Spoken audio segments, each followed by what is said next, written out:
What is up, everybody? Hello, hello. Happy fucking Friday. Hope everybody's doing great. Hope you're finishing your week up well and starting your weekend up well as well. How's everybody doing? Hello, hello. Ciao, ciao. Happy fucking Friday. How you guys doing? How you guys doing? Guys, I've actually been in the server for a while. I logged in. I talked to Kit, so a couple of things. I looked at telegrams. I didn't read all of them. I read like one or two, but like just brief, like kind of, you know, I'm around kind of thing. But then there's a fat one from Josie that I skimmed over and I haven't fully read. But I also ran into Kit Ripley, who said that she got beat up in the Valentine Saloon by Mama Christine and a big guy that she said was like almost as big as Vinny, which is pretty fucking big. But I got on and then I kind of went AFK for a little bit, and then I was reading, and I have not been able to put that fucking book down, dude. I'm addicted to that book.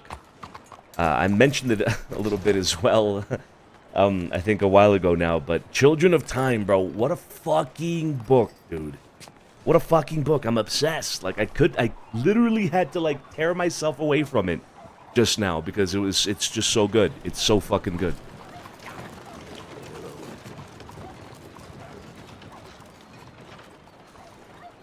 Literally had to tear myself away. Literally incredible.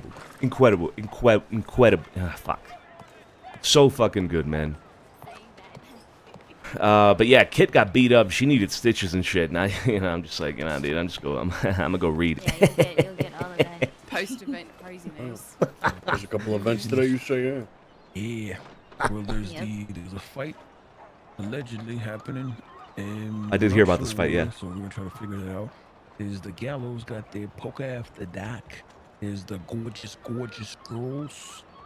Gotta wear pink for that one. It's a funeral. There's a funeral too? Well, I'm dressed for the occasion. Where's that? It's for Maggie. Oh, yeah, Maggie. I don't know if you knew Maggie from the Milky Hole. She passed. So, that's the probably fuck is gonna be Maggie? Valentine adjacent. There's quite a few things. Wait a bit. Hold. All right. Maybe I'll make one of those. Maybe not the funeral. Try not to, you never know. Looks like the poker event was canceled. Yeah, I see that. Yep. Yep. Yeah. Not sure what's the reason, but yeah, it's canceled. In that Van Horn. No. Did he say it must have been that Van Horn deck? Dude, yeah, how it ran out. Like, I love it, but it's like dangerous, dude. Like, I get sucked into it, and I'm just can't put it down. I'm actually glad that it's a 3-part series, actually. So the book Children of Time is the first of 3. I've never even heard of the other ones at all, like even mention of them at all. So I don't know if they're good, but I'm definitely gonna at least try reading all of them. Little scholar. I will be across the street when you're done with your daily reading. Okay. Because the first one is just fucking sick already. No, we have not had the meeting with Effie yet. No. No meeting with Effie yet. So, yeah, that is still pending. So this one was an interesting telegram that, again, I kind of checked them earlier, but didn't really read all of them. Just kind of skimmed through them real quick. But this is from, well, it says Borough Service is the title. Message is, I have a proposal. When can we meet? SH240. And so I looked this up, actually. SH240 is Horacio Rina, which made me think, I actually don't know if I have the spelling of that name correct. Let's see. I think it is, actually. Yeah, okay. Yeah, it is. All right. Horacio Rina, who was... It was a guy that, it's like, he had like a fucking crazy voice that we met that apparently had talked to Cesare about Jabox 2 or 3 fucking years ago or something like that crazy. But, yeah, so he sent a telegram saying, where is it here? I have a proposal. When can we meet? So I'm actually going to reach out to him now. I'm going to say, Ciao, Horacio. I will be around the city tonight. Let me know when, if you're available, and we can meet. Otherwise, let me know what day and time suits you. Regards, Santino DiCenzo.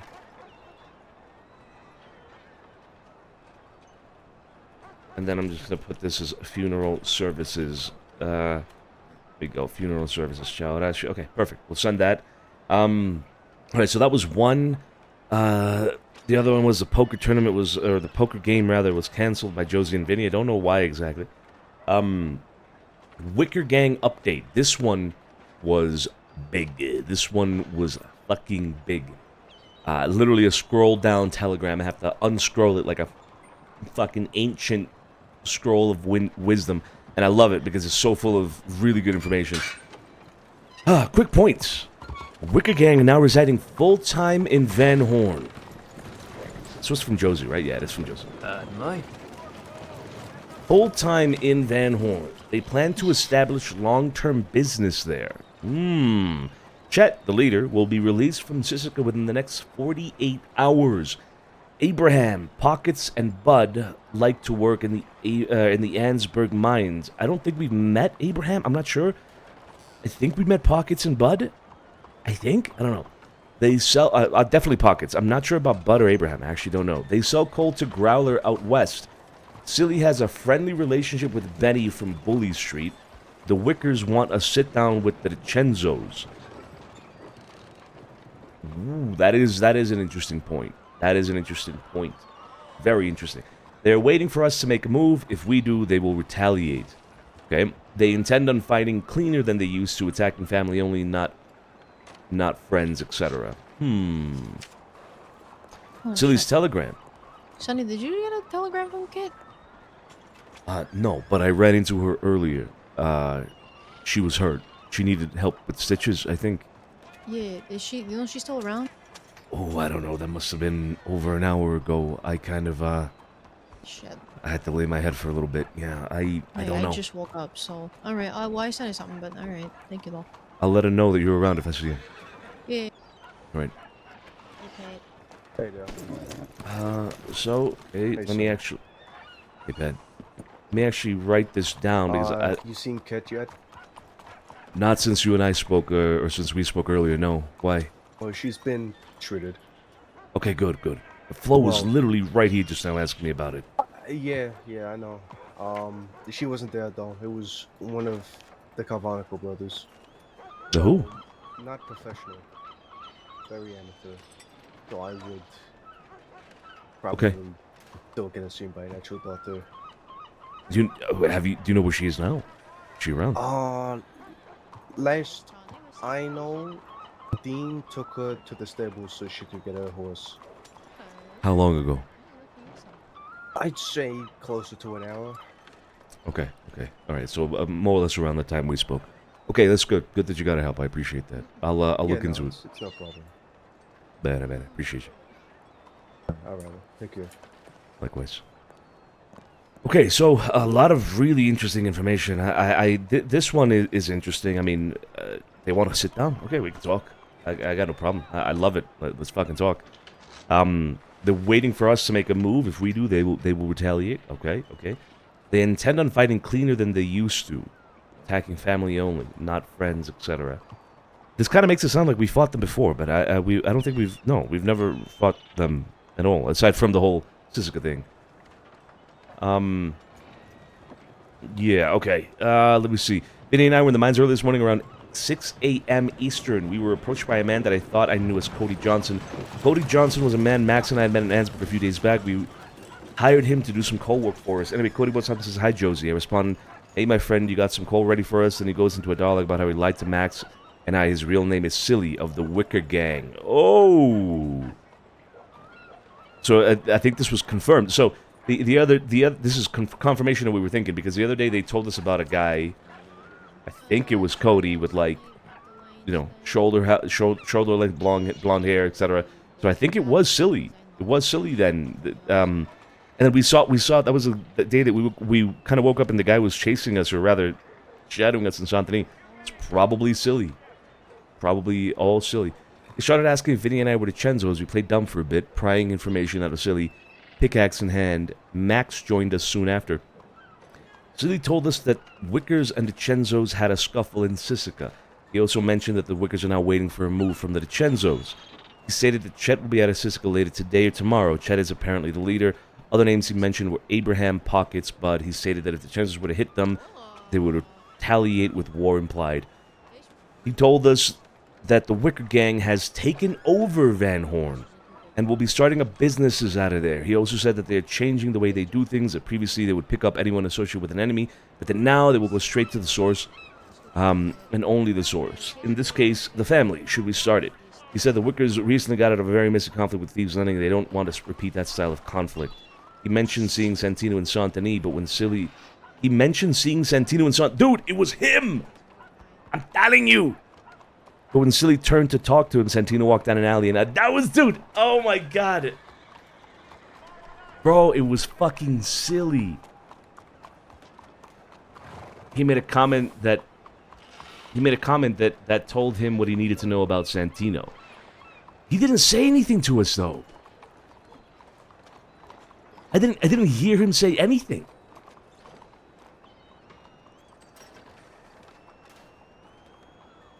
Is that what he means when he turned to talk to him? Santino walked down an alley and out of sight. I didn't hear him say anything. If he tried to, sometimes TeamSpeak gets scuffed. It is what it is. He kept eyeing the hill behind us and nodding in random directions as if communicating to others watching.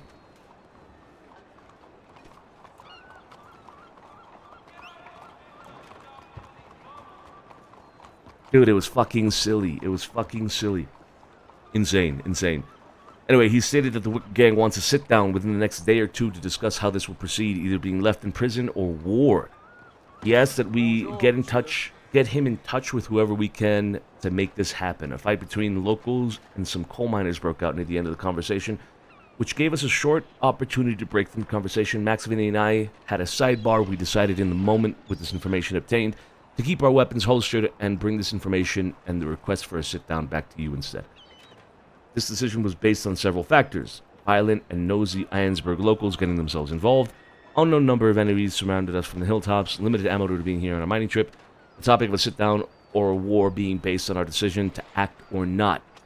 We know exactly where they are, what they do for work, where they frequent. If you just want to sit down, Silly, we were waiting to hear from you. If not, then to Van Horn we go. Interesting, dude. Interesting. Okay, first things first. I think I need to talk to Sunday. Yesterday I was debating it a little bit internally, but today...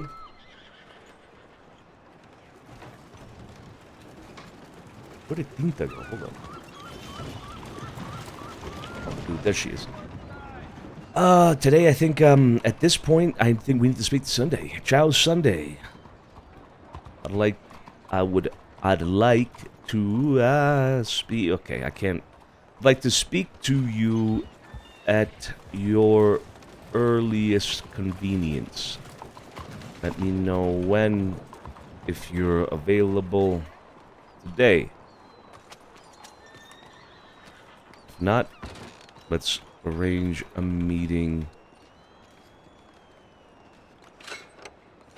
tomorrow. Arrange a meeting on another day. Guards, Santino DiCenzo. Go. Yeah, I think at this point, we need to speak to somebody from Van Horn. And Sunday is our best contact for anybody in Van Horn, at least for Sonny at the moment. Let me see. Okay, so that was a fat fucking telegram, dude. I love it. I love it. Tiny Tony, dearest Santino, I'm available today and tomorrow to meet. Let me know when would be the easiest for you. I'm headed to Fort Mercer to serve them some of the meat tonight at 7 p.m. Eastern. Pray my soul finds peace. Pace. If I am struck down with a gabagool in hand. Wait. For this meat. I'm heading down to Fort Mercer to serve them some of this meat tonight at 7 p.m. Eastern. That was 47 minutes ago, right? Okay, yeah. Pray my soul finds peace if I'm struck down with gabagool in hand. The Western Paisan. The Western Paisan. Okay, Tiny Tony. Tiny Tony. Let's get to him. All right. Ciao, Tiny. Let me know when you're done with Mercer. We should meet tonight. I'm right out here. Is that Mason? To know. Yeah, there's that. Kit. I was attacked in Valentine. I need stitches to my head, so I've sent Sophia and Flo a telegram. I'm not sure if you're around, but if you by chance have seen them, could you please let them know I need their help? So this is when I saw her earlier, which was about 2 hours ago now.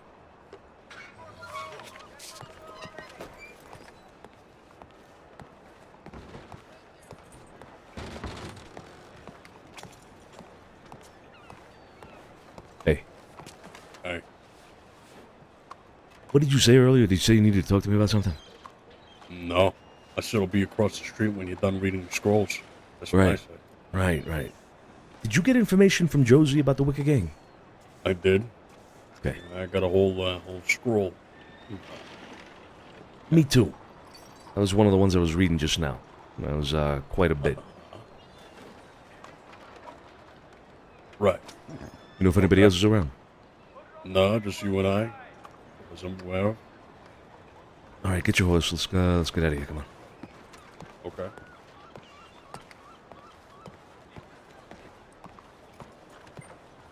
How's things? I've been better. La suerte no me sonríe últimamente. Hoy.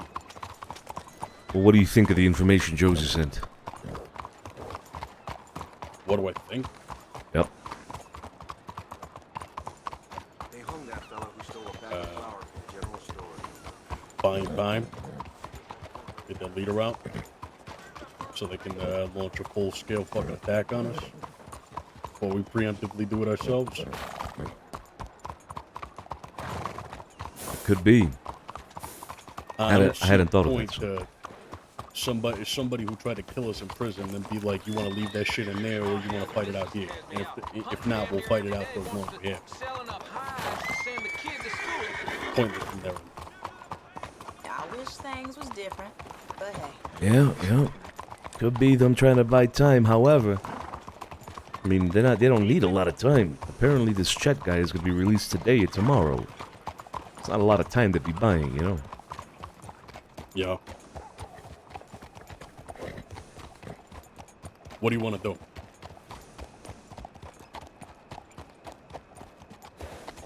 Not quite sure. Well, I don't want to keep on dancing around the subject for another week. Yeah. So you let me know when you want to do so. Well, what would you do, Tony? I think you already know what I do. Yeah. You bring us into another war immediately, without hesitation. Absolutely, because I will fight. Fight till people get the fucking point.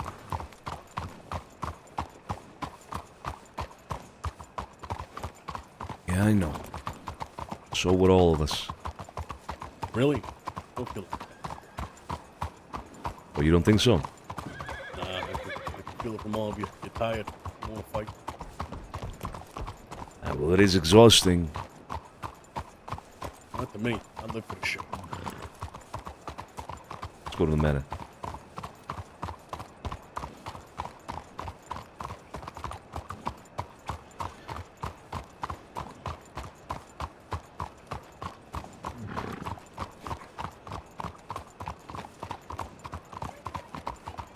Them residing in Van Horn could be a bit of a problem. Gotta remember that they're not the only ones there.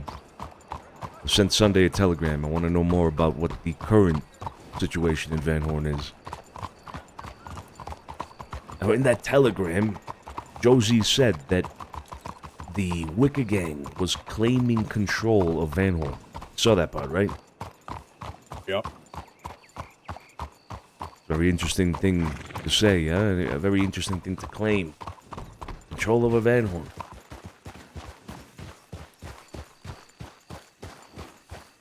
There ain't nobody here, we move on. See nobody on the front porch. Don't see any horses either.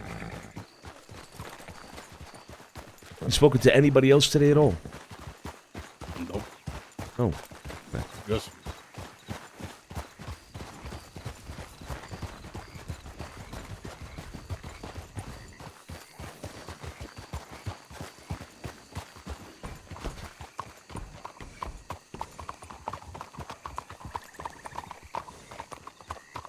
Hey, Frank. Santino, Mr. Solano, how's it Hey. going? Good.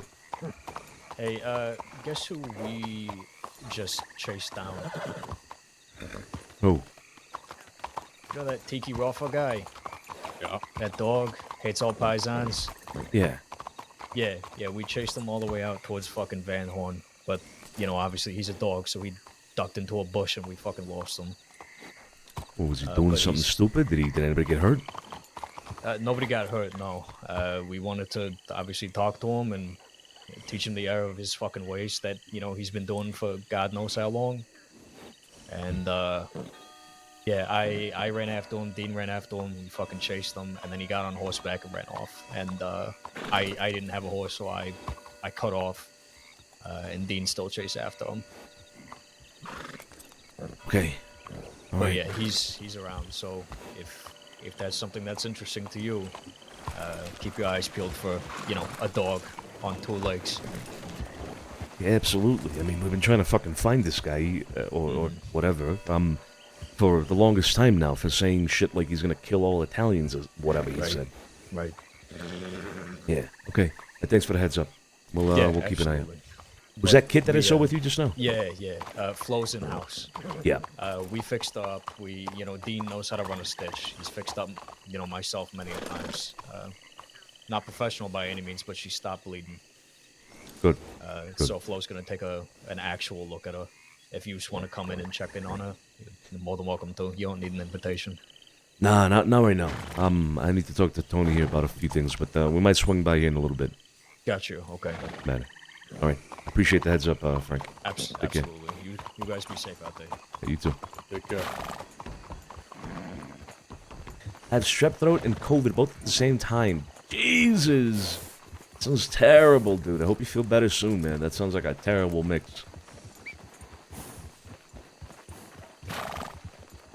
All right, well, let's look around a little bit more and then see about sending telegrams. Yeah, all right.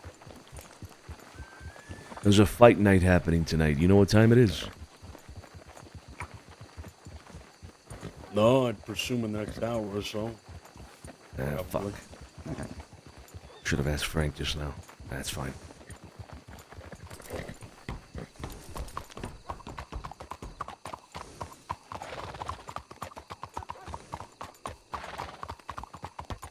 Well, look, the consensus last time we spoke about it was that we were going to take this fight to them. We weren't dancing around the subject or anything like that, Tony. You can't really do much with an enemy that's all locked up in Sisika, which we knew was the case. Now that they're out, we have action to take. Right.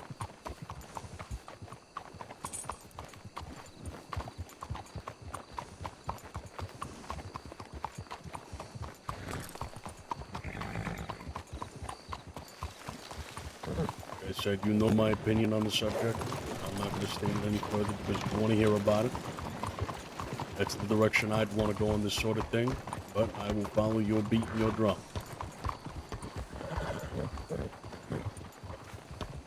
All right. Fair enough. Let's stop by the Bastille in case any of us are around there. Fair enough.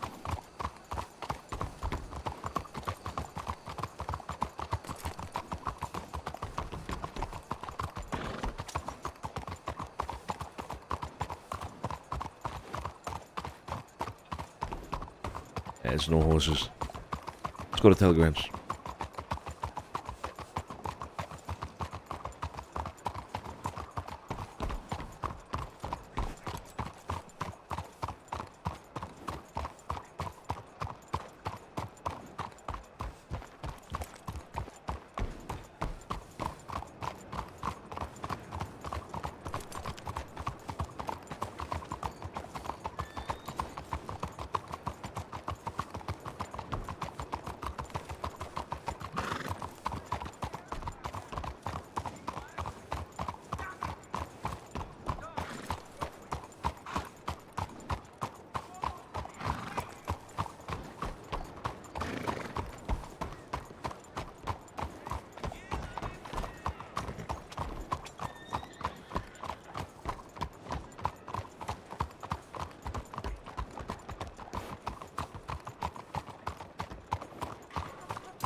What the fuck is that?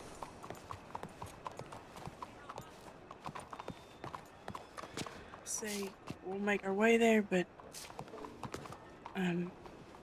there's no reason. But the treasure's already been taken. Or something. Yeah. What?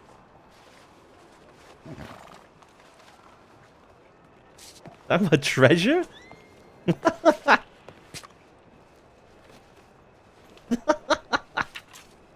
Yeah, that's the word. That's the word I see. Dressed up like a colonial, absolutely. All right, let's start sending out telegrams. All right, ciao. Up and about. Let me know when, if you are as well.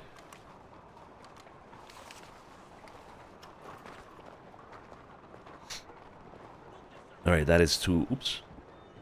That is to Alfonso. We have Antonio. Let's do Carlo. Let's do Cesare. Oh shit. Joey Straw needs to be, damn, fuck. Josie Gallo. Let's do Max. Max has been showing up every single day. Let me see. Let's do Sergio as well. Let's do Sophia. And let's do Vinny.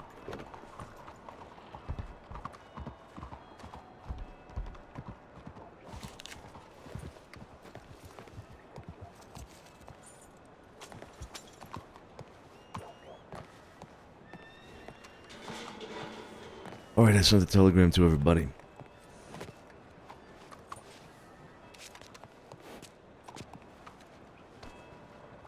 Alright.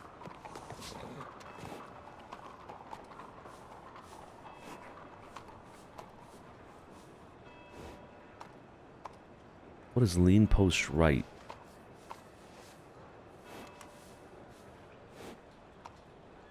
Nope. That don't work.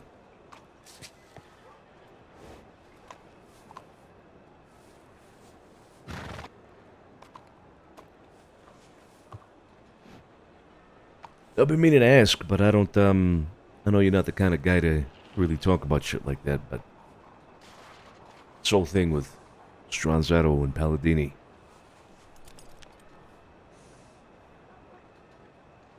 How you holding up with all that, huh? I'm doing fine. Is what it is at the end of the day. They felt like I failed them, but end of the day they were entitled all along. They felt like they deserved to be at the top, at the tippy top, ever since the fucking very beginning. Mindset like that, you can't change that overnight. Give it in years.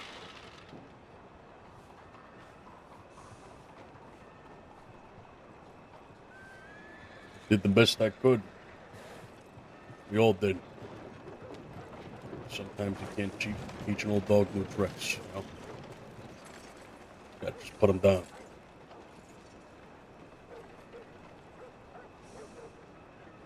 Yeah. Guess so. I do feel like, it was a long time coming, maybe. You know what I mean? Do you agree? I mean, you mentioned just now, right, that they've been, I suppose, entitled or feeling entitled for years.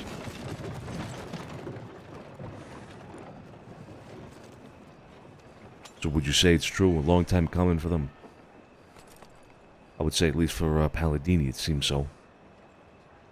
I would say that the seeds were planted very early on. That the entitlement was shown from the very fucking start. The snarkiness, the comments, you know. There was going to come a day when it was going to boil over. But for them to get like that fucking quick, I mean, you know, it says what it says. You know? Yeah, it got hot, real hot. You ask anybody, you know, Pearly, Sophia, Sergio, you could tell with some of them, you know, their actions, the way they said shit. You could tell it was going to boil over at some point.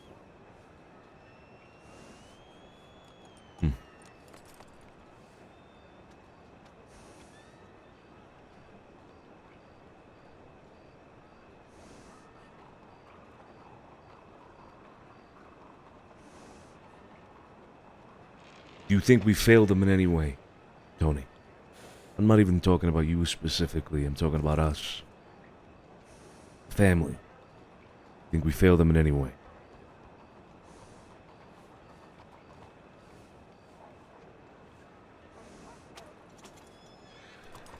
After it was all said and done,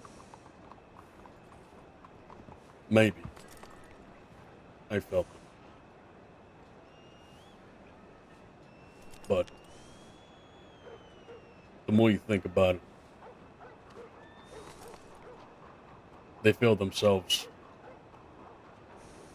They didn't live up to the standards that were set in place from the very start. They knew the rules. They knew the way things went. They still only looked out for each other, not for the bigger picture. And if you hadn't learned that from day one, clearly you weren't fucking listening the whole entire time.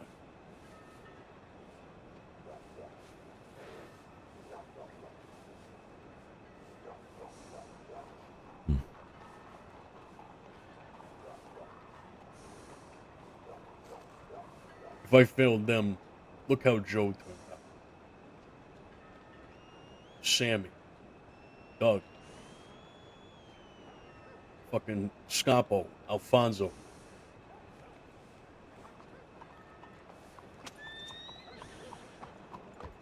You for Carlo. You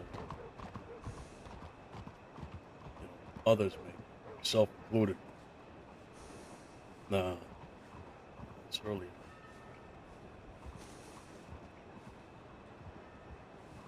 The only one I did fail was Olivia. And I do not plan on repeating that mistake again.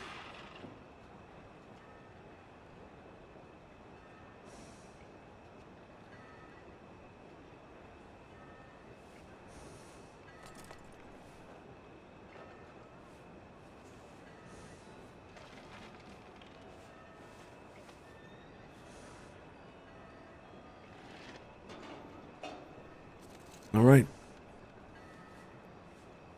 This too shall pass, as many other of the obstacles and bumps that we've had throughout our history here in the crossing.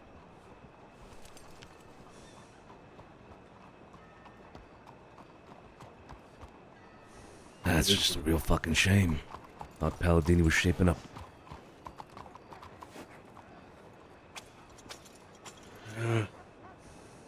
People surprise you on a daily. Good or bad. All it takes is one bad day for somebody to fuck it all up. Yeah, indeed. I'm not on. But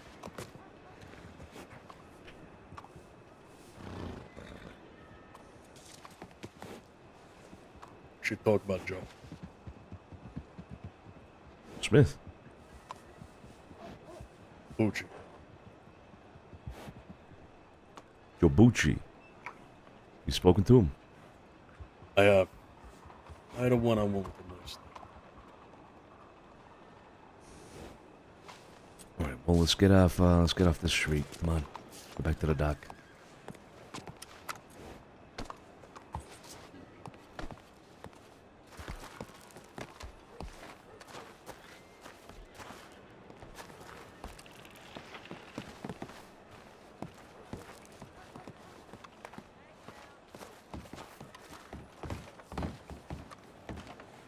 Over here.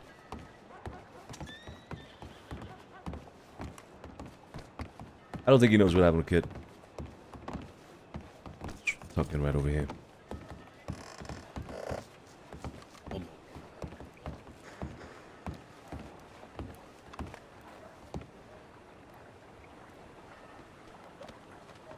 I can't even hear it. He probably can't hear the harmonica.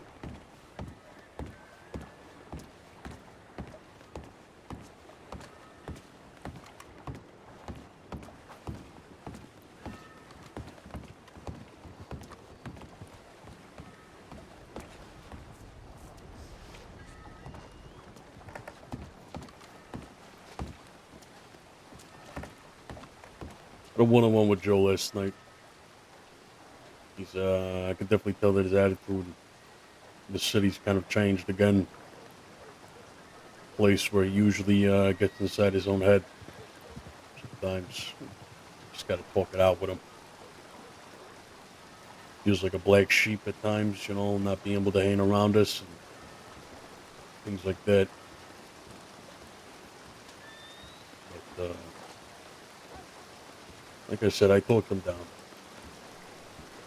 It's nothing to do with him being a black sheep. I think it's just he's doing exceptional work with the Rizzos, and nobody here wants to get in the way of that. Yeah, no, that is exactly what it is with Joe right now. So here's the thing, I've thought about it, we talked about beds at the house and whatnot, and I think we have to resolve some of this before we move on to whatever comes next, whether it be with the Wicked Gang or anybody else. We gotta figure that out. Now, Alfonso, Joey Smith need to be figured out, alright? Now, that being said, assuming that we get 2 beds, then we have to, figure out what to do with them. The Rizzos right now are in a position in which maybe taking Joe away would do more harm to them. You know what I mean? I don't know. I gotta speak to Jilly about it. I'd like to speak to Joe about it. How about this? Let's talk to Joe tonight. Let's arrange a meeting with him. I want to gauge with him how it is that the Rizzos are doing at the moment in general. I'm talking about internally, huh? And if indeed what I say is true, if I pull him out there, have him come maybe join us at the house, would I be doing more harm than good? Let's do that tonight.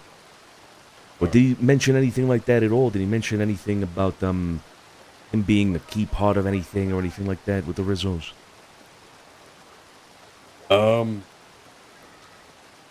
From what he told me is that he plays a big role there and keeping people in line. He's had to go looking for people within the crew, shake them down for their weekly pickups and shit.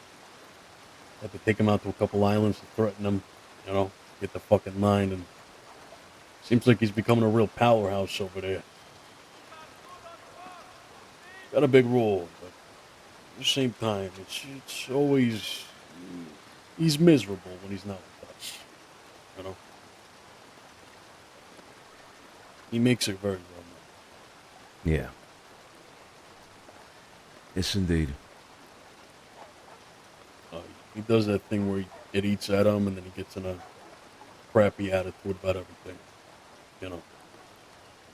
Sometimes you just need somebody to talk him down. But otherwise, he's exceptional when it comes to information and being a key figure within the city. I talked to him about the possibility of one day coming back into our arms with these activities cease, and he told me no, that they would only grow and fester.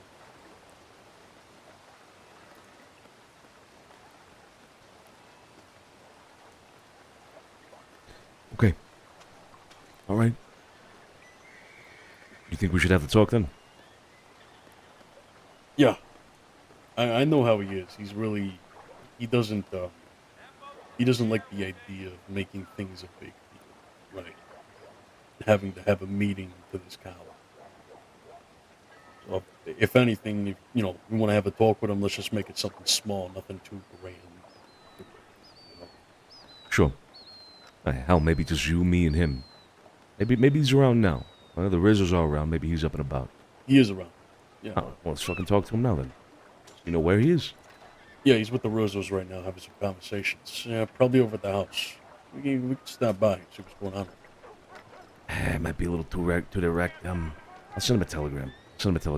Just wait for him around over here. He'll come check. Yeah, I like that. With that in mind, his work and all that, I do want to bring up the idea of perhaps open up the books again. A couple of folks, a couple of people straightened out over these past few months. I think people I think time is vested. It's it's been a little prolonged since our last chat. I think there's some exceptional candidates this time around. What do you have in mind? Well, Joe, for starters, considering as we're on the subject. When you say opening up the Soldier. books, are you talking about Get them straightened up.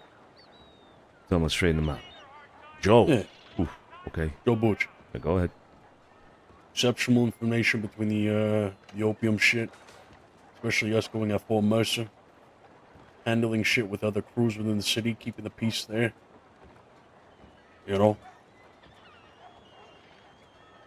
And, it only is activity. I mean, it's not sporadic anymore. I mean, we've seen in these few months, he's around every fucking day, putting in fucking work. He's a great earner, too, from what I hear over there.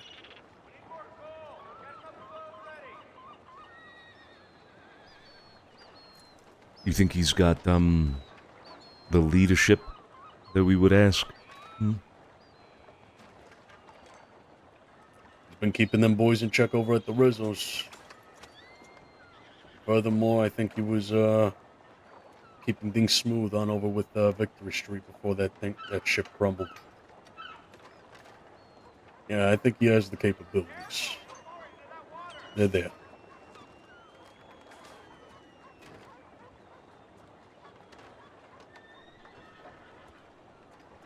I don't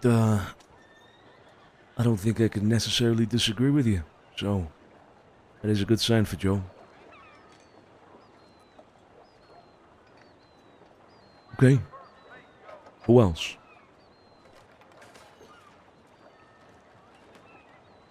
Perhaps Carlo, maybe. He's done well in leading gunfights and sending people out with the soldats. He's had his troubles and his faults, but he's a bit smoothed out for me to at least say yes, in my opinion.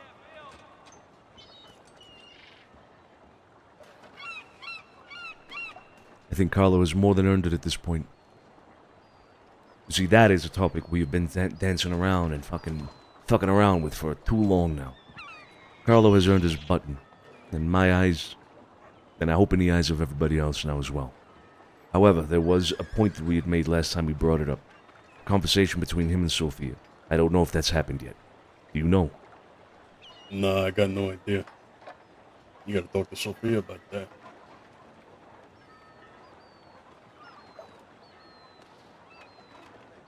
Yeah, I do.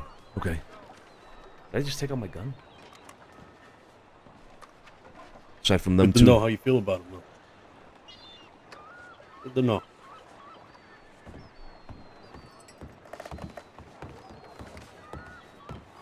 Anybody else beside them two? What's going on?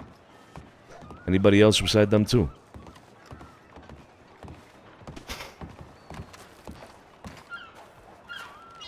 Nah, I mean, I can't even bring up Smith anymore. He needs a lot of time. Yep.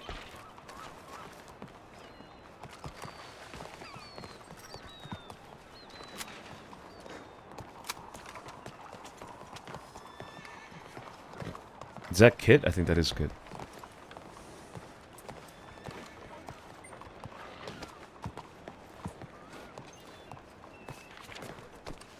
I think this is Sunday. I understand, I'm able to speak now to speak. I understand Sophia met with another party, Mr. Rackham Whitlock.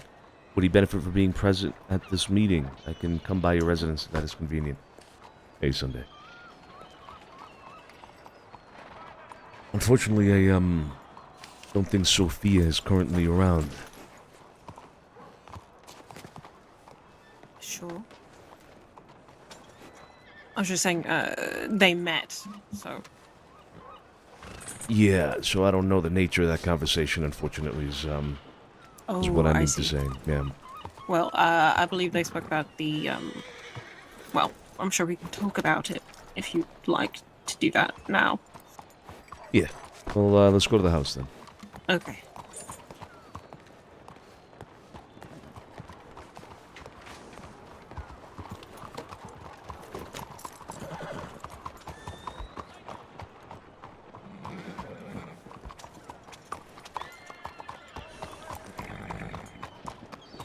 Just waiting on Tony. Oh, all right.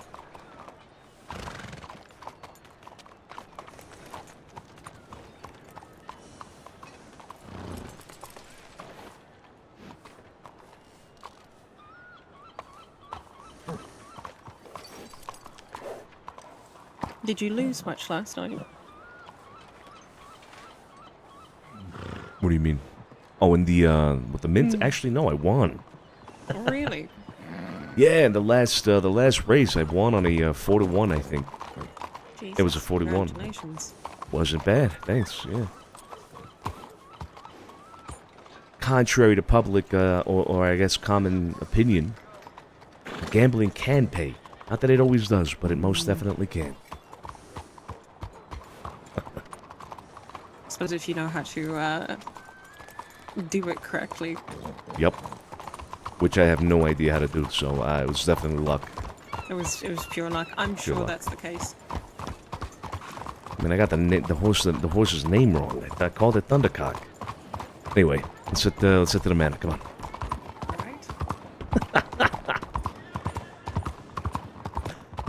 Kid for associate? Honestly, she's already an associate. Honestly, that is my opinion on that right now.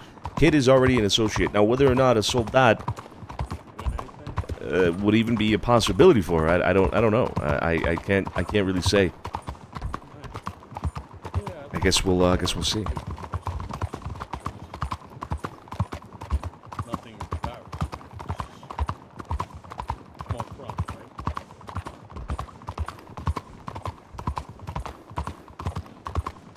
But is it official? Not necessarily. And I don't know if it necessarily has to be official. You know what I mean? For an associate, I don't know.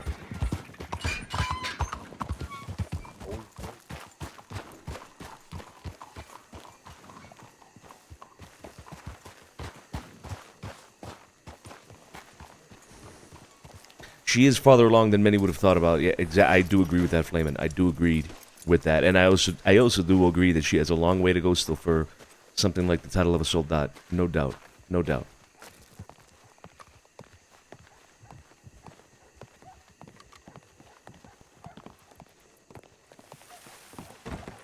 Come on in.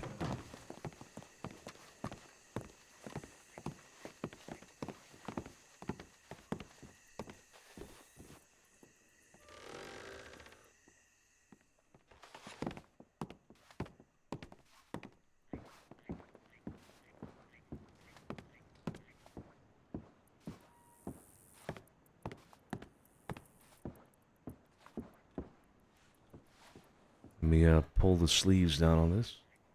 So, I imagine you're aware of our new neighbors, in a sense. New neighbors? Hmm. Oh my god. New neighbors. That's not the way I heard it put, actually. No. But I think we are talking about the same thing. Yeah, You see, the current occupying force. there you go. That might be better. Occupational force, perhaps, yeah. See, the way I heard it put was that they were claiming to now run Van Horn. Hmm. That's a big statement. First thing I thought was, I need to talk to Sunday about this, see what the real deal is up there. Yes. That's what they say. I met them for the first time after hearing tell of their wonderful reputation for months now.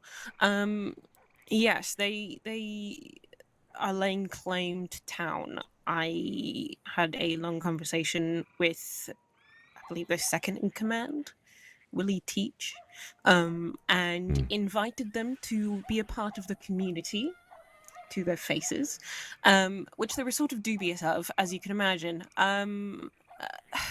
They can claim they run Van Horn all they like, but the reality of that, I think, remains to be seen. I got a telegram from another resident in town, a Rackham Whitlock, who I believe met with Sophia. He met with a gentleman who serves on the council in Van Horn. his organization just came out of Sisika, and it is certainly a cause for concern.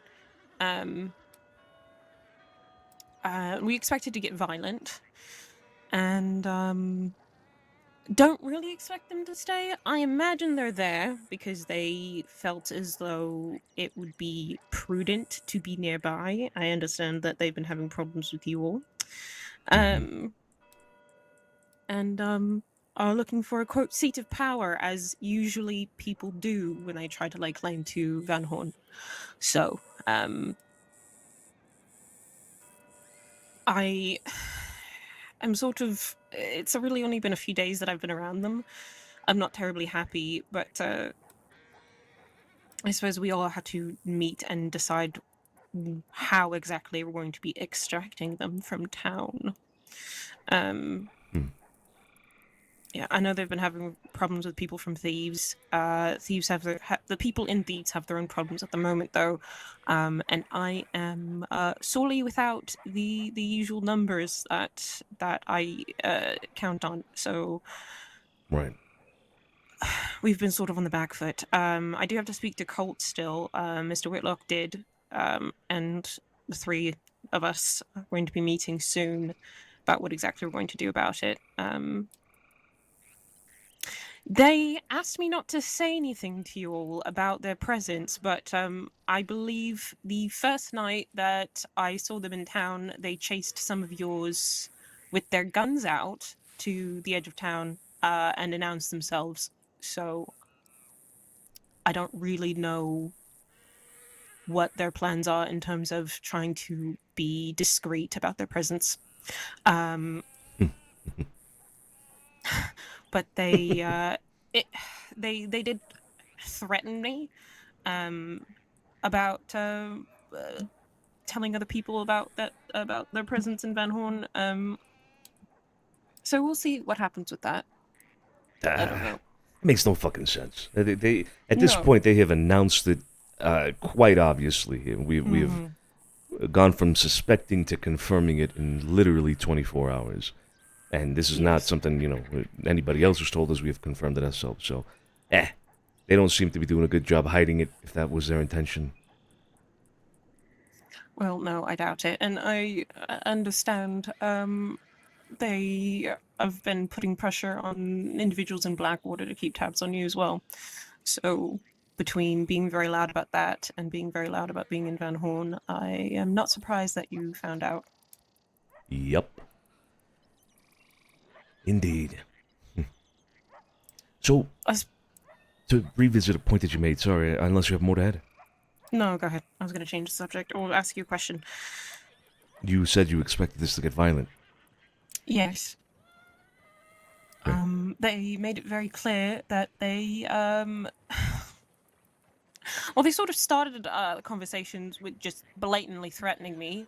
And the majority of the meeting we had were just idle, well, maybe not, definitely not idle, but just a barrage of hollow threats about robbing me or threatening me with violence or insisting that we do business and going on and on about how they get what they want, etc. But they made it very clear that they, quote, don't have any friends, they don't intend on making friends, and they don't consider themselves to be hand-holding mamby-pambies, whatever that means. Yeah, and on top of everything else, they warned me to watch how I speak to Chet when he's out of prison, because he's a man who likes to shoot first and ask questions afterward. So, and then after speaking to Mr. Whitlock, who has been at odds with them. They were fighting over Hanging Dog for a while when he was riding with a group called Boeing Gang. They do sort of point guns and shoot first, and then try to talk about it afterward. Yeah, so I do expect it to get violent one way or another. I don't think they're going to be very happy about other people operating out of Van Horn, which is ironic. But if we don't capitulate to them and treat them as kings, I think they'll get very unhappy. And we won't be doing that, so. Don't expect you will. Okay. Well, I mean, this is all interesting. We have just learned about this in the last, like I said, 24 hours. Really confirmed it, rather. Um, I wonder what it is that put them in a position to assume that they could take control of a place like Van Horn. Well, I think the large menacing parties haven't been seen there for a while, and they have some bones to pick with some of the residents. They, until very recently, were not too happy with Desdemona, who lives there, and have a long-running feud with the Rogers, who are not currently in the crossing. So I figured Uh-oh. they imagined they'd be pissing some people off, and probably have really nowhere else to go, because I understand they were thrown out of most of the West, thrown out of Thieves, and on good terms with anyone. So Indeed. That is also something we've heard. They don't have any friends whatsoever. yeah. Okay. Well, then I suppose I'll get straight to the main question, the main point that I wanted to ask about with you. You said you've heard we have an issue with them. If we were to go around looking for them, the most obvious place to start would be Van Horn. Would there be a problem with that currently? I think, well, I wouldn't necessarily advise taking a fight in Van Horn purely from a strategic standpoint, but if you lot come looking for them there, I don't imagine anyone would have, under the current circumstances, much of a problem. In a different situation, with a different group of people for different reasons, I think that would be touchy. But I don't think anyone who currently resides there wants them about, and there's quite a lot of them. So I'm happy to have them out by any means necessary. And whether or not they sort of blame me for all of you showing up, I imagine that at this point, because are going to blame me anyway, and they're ignorant fools, so I imagine they would do so anyway. So if you come looking for them, please do. Okay. Well, there you go. That is the answer I was looking for. Then, I just wanted to make sure that we weren't I suppose, overstepping anything or prodding around where we would otherwise cause more trouble than we would expect. Sure. Because our trouble here in this case would only be with the Wicked Gang, just to be clear. Of course. I imagine Mr. Whitlock would be of the same mind as myself. I know Colt and his organization has just only gotten out of Siska, so I do not know if they're looking for a fight. Right. But in terms of groups in Van Horn being willing and able to take them on, I can't think of any. Other than the straight shooters, and again, I would have to talk to them, and they only have just gotten out of Siska. So you currently have issues with them. I don't see why you shouldn't pursue that. All right. Okay. Then we're on the same page. Sophia, welcome. It's actually great that you joined. Yeah, it's perfect timing, I think. Yeah. So what is this conversation that what was the name of the man you said from Bowen Gang? Rackham Whitlock. Yeah. Is that something that I should know about, Sophia? Yeah, I just spoke to him in Annisburg. I assume that is what this is about. Yes. Right, so you two have spoken already. Yeah, he wrote me. He, I'm sure in speaking to him, you learned that he's a resident in Van Horn, and we've been having problems with the gang, as have you. In discussions over the last few days, I was talking to Santino and Mr. Solano. Wicked Gang made it very clear they don't want you all to know. and they communicated that to me. Mr. Whitlock and I were discussing, I suppose, when exactly to go about telling you all, because in talking about this to Santino, we know it's going to get violent, and between he and myself, we're not really in a position to take them on, nor, as far as I'm aware, anyone else in Van Horn is. He told me some loose details about the conversation the two of you had, but I haven't had a chance to actually speak to him. All right, yeah. It was a very short conversation. He mentioned you, of course, and the current situation in Van Horn, and I mentioned that they potentially also might be a problem for us, so we have a little bit of a mutual interest there. As far as them wanting to keep it a secret, they haven't really been good at that. Because they've been stopping people coming through and asking if they're DiCenzos and shit. So I don't think they can claim that that is, something that's been kept a secret at this point. No, indeed. So the word getting out hopefully shouldn't backfire on nobody but themselves. Yeah. But going forward, though, and I told Rackham this too, that us being seen talking right now, both you and us and Rackham and us, we probably should be extremely discreet about it. For the time being. No, absolutely. One of the first things they asked me sort of was about my connections and how I felt about you all. So they're very keen to get an understanding about who is friends with who and everything else. So I would agree.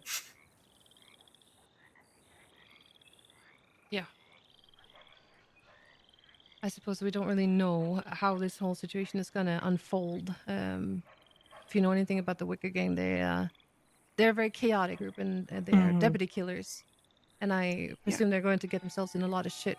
Again, already also I was told that one of them is up for execution. That's something I didn't know. Yeah, it's one member I haven't met. It was a lady. She went by the nickname of Gumball or some shit. Oh, all right. So, they will probably land themselves in a lot of trouble, but they also might attract a lot of law to Van Horn. Yeah.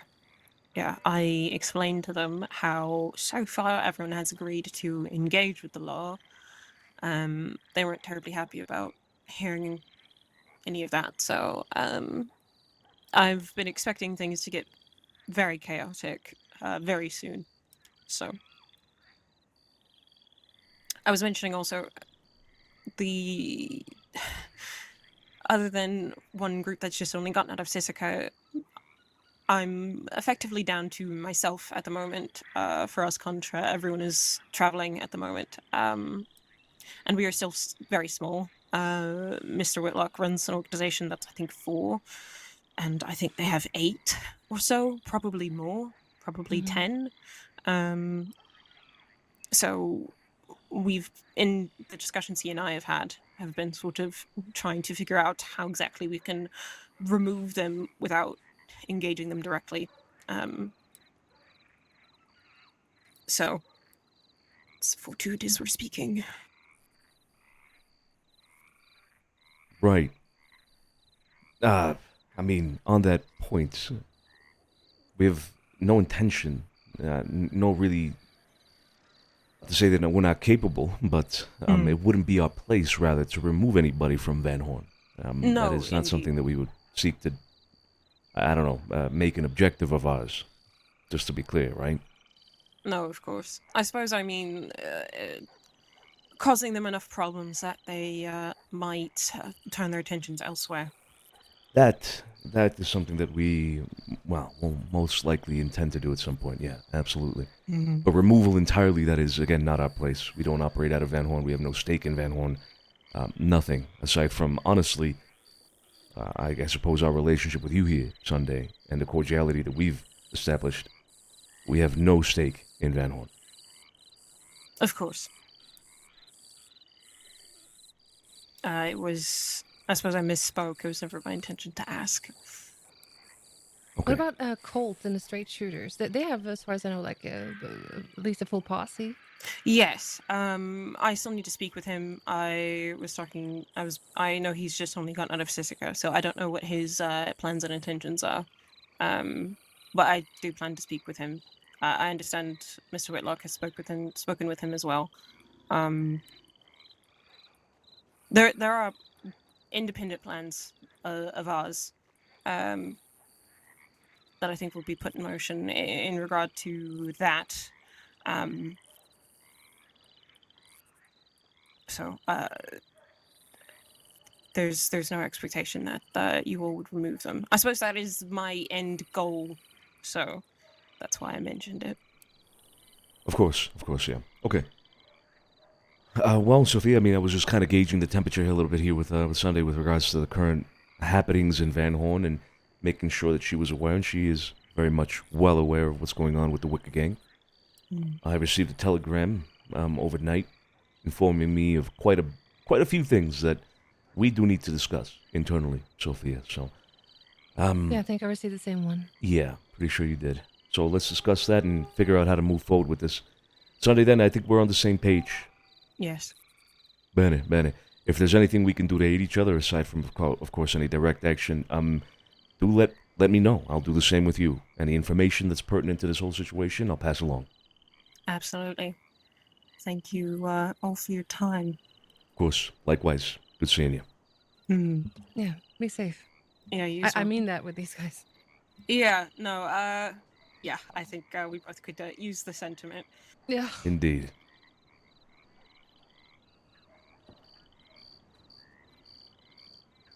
Is there anybody else around? Not that I've seen. Kit was apparently injured. I wasn't around to read my telegrams for that, but she got help. What happened there? She got into a fight in Valentine with Mama Christine and somebody else from the bathhouse. Oh my god. Yeah, I don't really think how to say this. I guess I have the story, but I don't have the full story. I don't think anyway. She kind of explained it to me, but she was a little delirious earlier. So yeah, I don't know the full gist of it. Maybe we could talk to her about it. But she was kind of fucked up. Dean apparently stitched her up, kind of in a novice-like way, and I think Flo is now taking a good look at it. So she should be okay, as far as I know. Okay. Yeah. Yeah, apparently Mama Christine ran over Maggie with their wagon and killed her. So there was a funeral today. Maybe she was a little heated. Fuck is Maggie? The milk hole, manhole, Maggie, whatever. The old lady. No, I don't think I've ever heard of her or met her. Okay. She ran, and wait, she was one of her own? No, not as far as I know. She ran the Maggie's milk hole, Keen's up in Valentine. And then recently she's been running the Maggie's manhole out of the main saloon there in Valentine. So. Oh, right. No, I have heard of this. Yeah, Maggie's manhole. And then there was a gentleman very weirdly dressed one day attending at the saloon. Yeah, I remember this now. Yeah, okay. Yeah. So she's dead. Yep. Dead. Damn. What a tragedy, huh? The ever changing face of Valentine has now got a scar on it. Representing Pachi Maggie, I guess. Yeah. Yeah, terrible. I don't really care. Terrible news from up north, Tony. Terrible news. She must have been within your age bracket when it comes to potentials, right? You said she was old. Yeah, but I think maybe even older than Salerno. To be honest with you. Yeah, I think so. Huh? Speak louder. I can't hear you. I said you look great today. You're welcome. Anyway, we do need to talk about this, but I also have to go to the bathroom, so I will be right back. Just give me like 5 minutes. Okay, I need to go check telegrams. I will be back in 5. All right, Tony, go with it if you can. You never know with these fucking maniacs. I'll see you back here. What? Speak louder. Oh my god. Why, dude? The irony of Antonio Salerno, played by the youngest man in the house, but is the oldest character in the house at the same time. What a fucking gem. What a fucking gem. Anyway, I'm going to leave you here for a moment while I pee. Hopefully you get a nice cinematic view. I'll be right back, guys. Ah!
Guys, I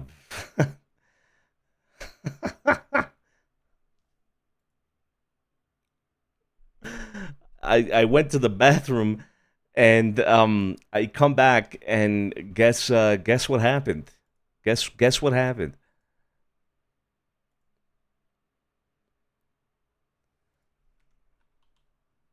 Guess who did it?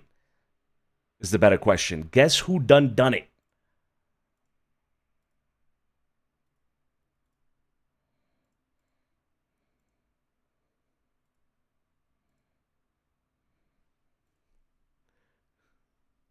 No, not Z. I don't know what Z's doing. He was screaming earlier. Fucking Tinta is parked right on top of my PC, which she does all the time. So that's okay, right? Like, she's on my PC all the time, actually. But her left paw was over the power button. Her left paw was over the power button, and I have it disabled. I have the power button, so you can disable your power button. Somebody taught me this actually in chat a while ago. But you can disable the power button so that, you know, you press it and it doesn't automatically just shut off your PC. You have to hold it down. You have to hold down your power button for it to actually now, you know, turn off your PC. So she was sitting there for a while because her left paw held down the power button to turn off my PC. So Tinta strikes again. Tinta strikes again. Tinta, you fucking menace. Somehow she made it happen. Somehow she has shut off my PC, even if I have disabled it, she has somehow still shut off my fucking PC. God damn it. Alright, we're loading back in, guys. On my old tower, I actually did have a cover over the power button. Because I didn't know you could disable it. And I thought this time around, I have disabled it. It shouldn't be a problem anymore.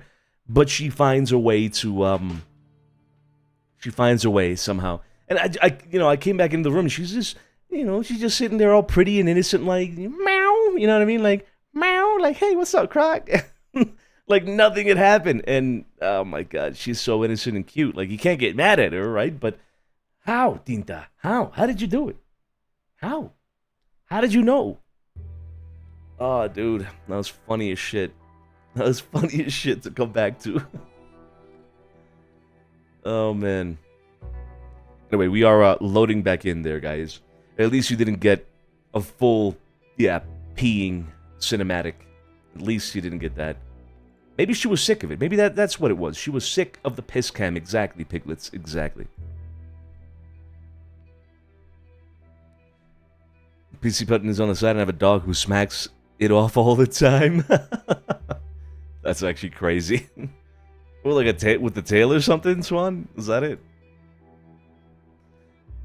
Take out the sand panel, it'll be a screwdriver laying next to it, PC off. Dude. I swear, if Tinta had, like, working thumbs, she would totally do that.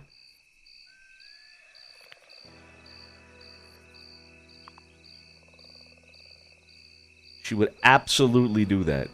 Just to fuck with me. Alright, we're back in.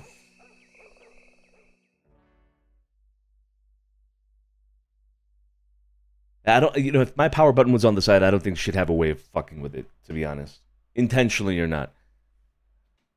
I don't think she would be able to. Physically speaking, you know what I mean?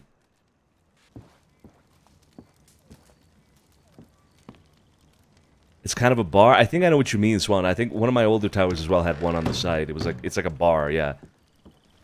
Oh my god. Oh my god. Alright, we're back. Should be in TeamSpeak as well.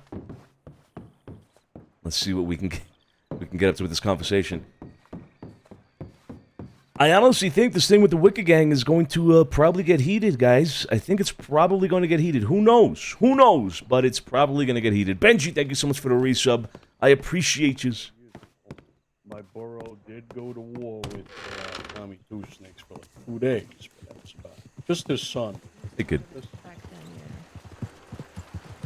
No, besides that, we don't have problems with Mama Christine. She's a nice lady.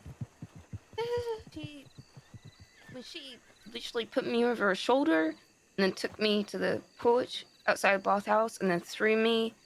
As I was being whisked away by, I believe, either the deputy or Damien, I can't remember, I heard someone say DiCenzo, and that's all I heard. Someone from her? Yeah, I think it was her who said it. Someone said DiCenzo. Oh, and boy. then I was approached after the fact by some guy who looked like a ranger, but said he wasn't one. He asked me, he sort of in a subtle way said, asked if I was with anyone, and I said I walk alone. So perhaps he was just trying to obtain information. You walk a lonely road. On the boulevard, Broken Dreams. I don't know where it goes. Right. But I walk alone. Wait, so what was the story exactly? So retell it, because when I saw you Can I earlier, sit down? no, Yeah, absolutely not. sit down. Stand right there in agony and tell us the story, mean, please. well, there ain't no rest for the wicked. There ain't no rest for the wicked, indeed. Yeah, well... When I met you earlier, I was a little distracted, unfortunately, and I caught don't worry bits about of it. But No, yeah. no. That's all right. I was in good hands, so... So, I went to... Excuse me. I went to Valentine to sell cocaine, as I usually do. And I walked into the bathhouse, and there was some banter between... Because I sold That's crazy, cocaine before Swan. to Christine. So we're on good terms, right? I offered some, and then there was a bit of banter back and forth, and this Damon guy walked in, and he offered some of his products, and she was like, this is my establishment, okay, you guys want a bath? And I was like, you know what, yeah, I'd like a bath.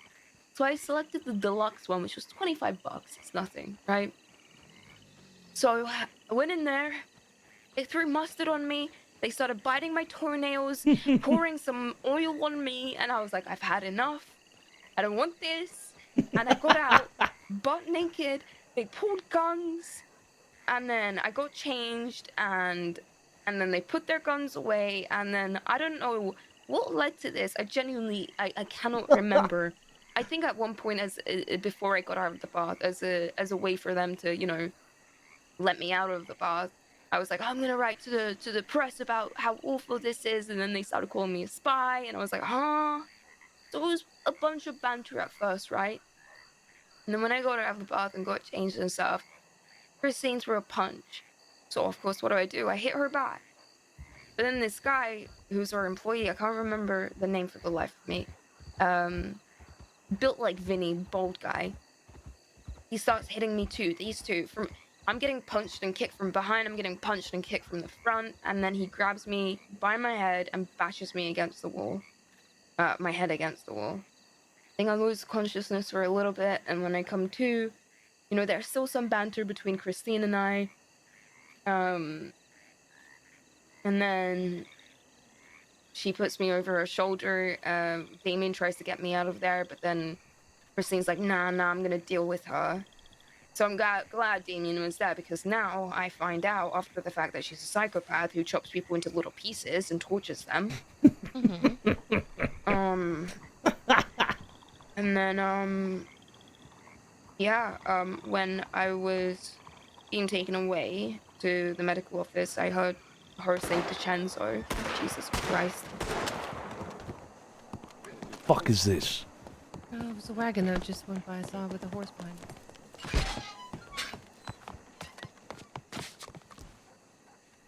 Okay, so the wagon went around the corner. This is To the the left, horse, I right? think, that was behind him? Yeah, to the left. I don't recognize that horse. Me neither. Tony's inside, right? I think so. His horse is on the left here, so he should be. Let me just quickly check on Tony, kid.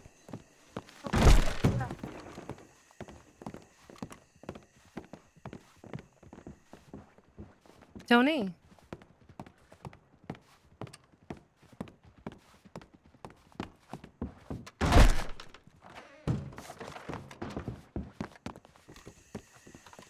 Fuck. Did you go upstairs? Checking upstairs, yeah. Santino. Yeah. I think he said he was going to bed before he Tony? went inside. What? Yeah. I What? know, he said, I'm gonna go to bed or get rest or something. At least that's what I heard. Nah, he's up here taking a piss. He's up.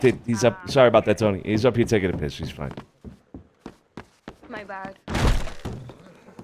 Maybe he said he was gonna go wet the bed or something. I don't know. At his age, kind of things happen, you know. Yeah, they do. But yeah, no, that's the gist of it. When Dean has a bone to pick with Christine as well. They took it very seriously what happened, or there was banter during the situation, you know. Hi, Joe. Hey, Joe. How you feeling? I'm alright, thank you. You know, they've got a bit of a bone to pick with her, so they said if I do decide to retaliate, then, you know, they'd have my back.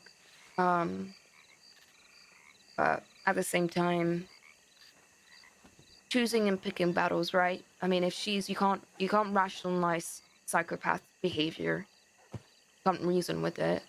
So if I do that, it just opens the door for a tremendous amount of potential pain and grief. So perhaps I'll just count my lucky stars that I'm fine and move on.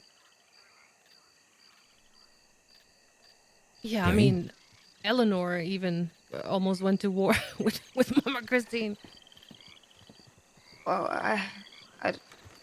Why? Why did Eleanor almost go to war with Mom Christine? They had done something to somebody, and I think chopped somebody up with a machete in the bathhouse, and then Eleanor was there, and they gave the murder weapon to her, and called for law and said it was she that did it. yeah, that's actually no. That's actually what Dean told me. That apparently this I fucking love him. a friend of his, she was very new to the crossing, and Mama Christine sort of took her to her side and then killed a man, chopped his limbs, and basically said she's an accomplice in this, and just basically emotionally tortured her over that fact. So this is just fucked up. Yup. Yep.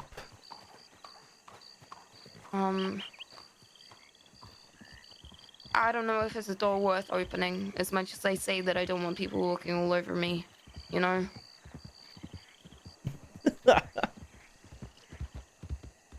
I know, Yeah, well, you know. also, sorry, just one more thing. When I was getting treated, the guy who bashed my head against the wall, he came into the medical office injured as well, so later on I asked what happened, and apparently Mama Christine beat him. So I'm just gonna assume that it was because he, you know, fucked me up a bit. So I guess, I don't know. I might just leave it at that. Okay, well, I mean, it seems clear to me that you have people that have your back. Obviously, I think it goes without saying, we would have your back as well. I haven't spoken to Christine in fucking years, honestly. I don't think I can't remember the last time I spoke to Christine. But she knows who we are. We know who she is and what she does. She knows what we do. So there is a history there of some sort. I guess keep us apprised of what you decide to do here, kid. Joe. I don't know. You know about all this then, right, Joe? Yeah. I got filled in earlier. And so what's this thing with Dean offering to back her up and all that? What's that? Yeah, what's that right. deal? So that's... Dean misspoke. All right, that ain't his decision. That ain't fucking my decision. That's Jillian Flo's decision. And they ain't, Jilly ain't around right now to have that conversation, but yeah, Dean misspoke. I just wanna let you know that there, kid, alright? As much as we like to, it ain't our fucking decision to do. No, I just, yeah, I don't really know how any of this stuff works, so I think the sentiment is appreciated regardless. Yeah. I would, maybe talk to Julie about this at some point, kid. You know? Yeah. See what he has to sure. say. Yeah, no, I mean, even Jack Hey, people in the backyard, right here. Group of 5. I think 5, possibly more. Oh, what do I do? Get out. Come on, kid.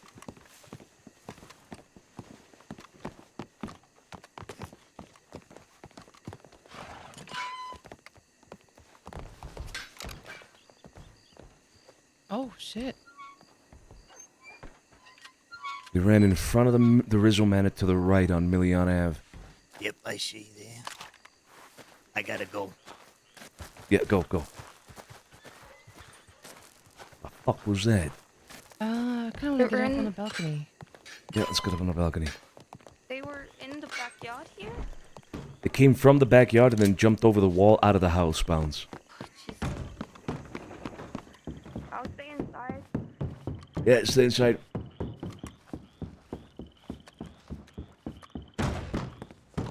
Tony, I don't mean to interrupt your piss, but we might have some trouble.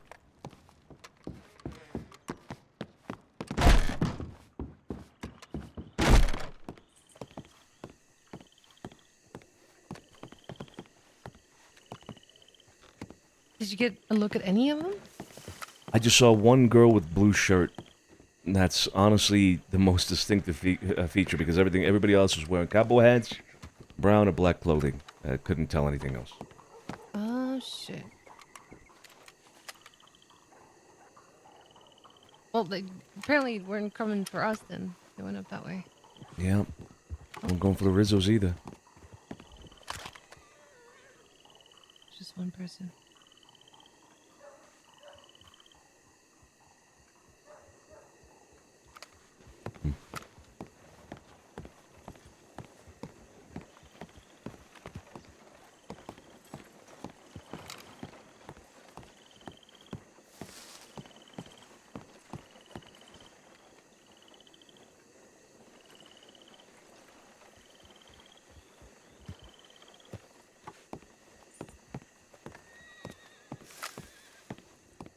Where did you? Okay up there? All good. Where did you spot them? Was it the Lydia and Romeo house backyard or ours? No, ours. They were inside our... You know the tree right here to my left? Yeah. Yeah, so that tree, like, they were just right by that tree, and they jumped over the wall out into this little alleyway right here between both houses. So they were inside, and they jumped out. Mr. Santino Dina, do you want me to check the dockout path? What if they got a boat or something? That's a good point. Let's go check it. Sophia and I will check it. Okay. They probably went through all the backyards to wherever they were going, but you never know. Yep.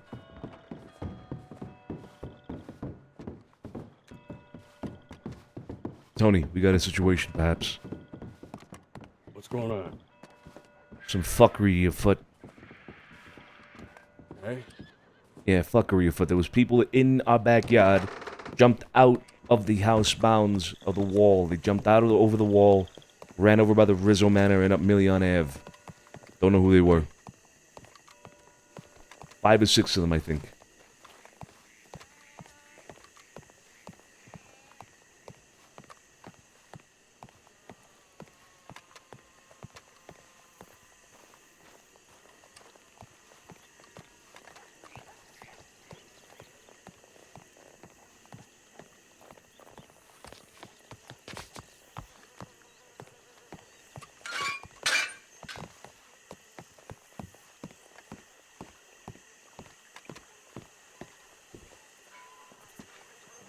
I don't see a boat.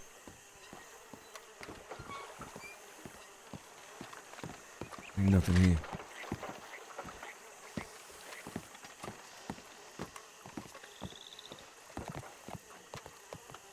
Alright. Let's go see if we can find them.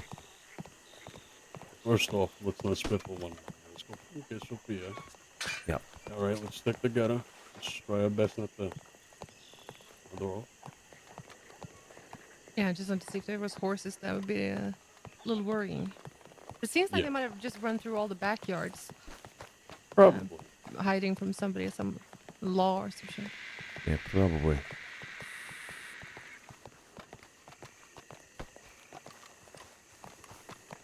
Shit, though. Imagine turning around and seeing 5 people right over there. Jesus Christ. Yep. And it's just, they were running. They were just running from something or towards something. Ran over the wall.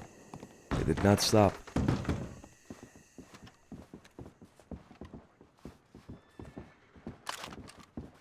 Where you at, kid? Kid? Yes, sir? Sorry. See anything, Joe? Now, from what the boys told me, they weren't fucking concerned at all. They ran behind the estate. They said it could have been La.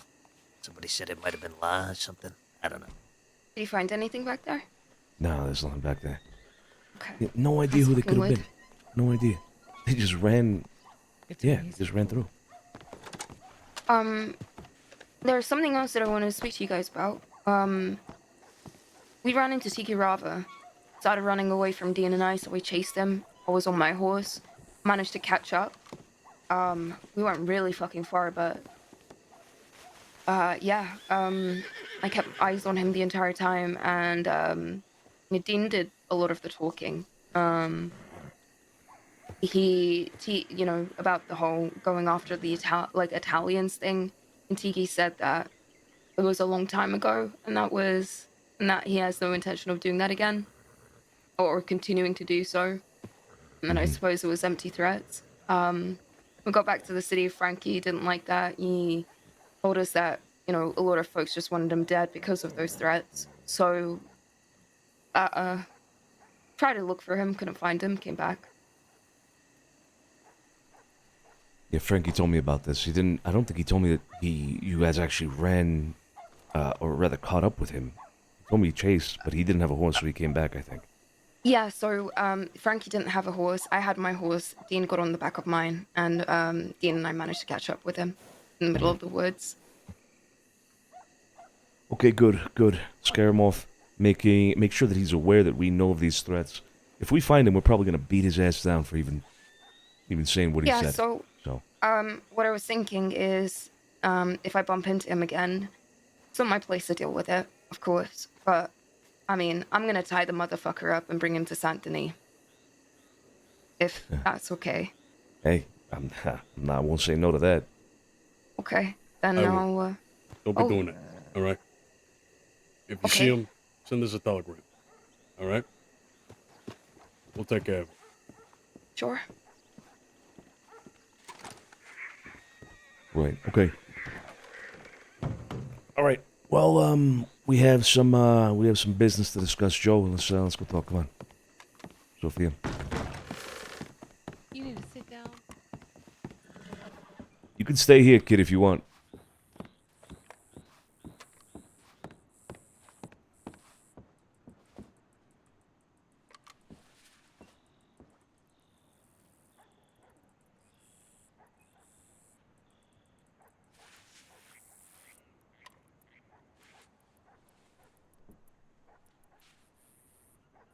How you doing, Joe? Yeah, I'm doing. You? Yeah, I'm doing. Seems like we're both doing. Looks like we're doing. A lot of doing happening, you know what I mean? Yeah, tons of doing. Doing left, doing right, doing all over the place. Yeah. So, how's things with you, huh? How's everything going? Horses.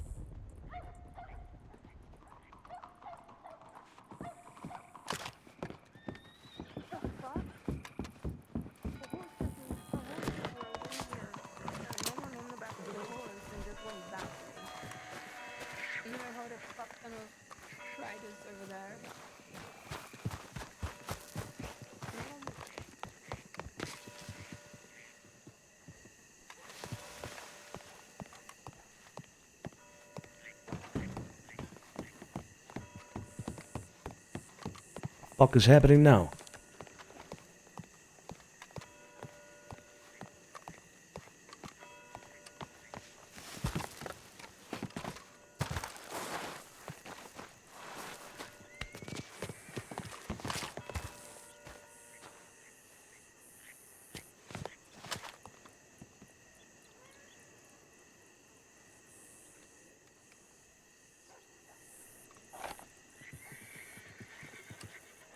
Don't see nothing.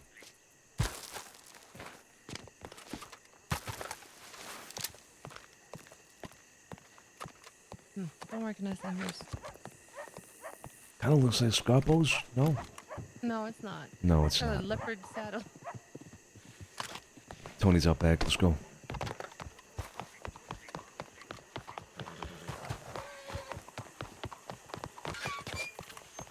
Good. Yeah.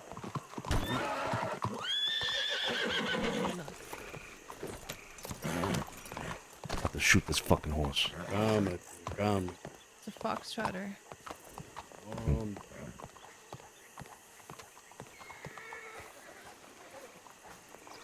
You're right, there is fuckery going on today.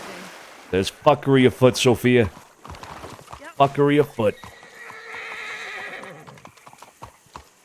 Fuckery Fridays.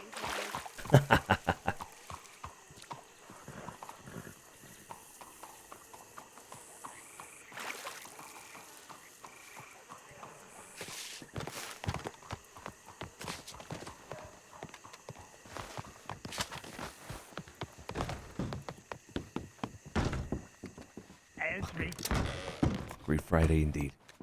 You'd have been toast.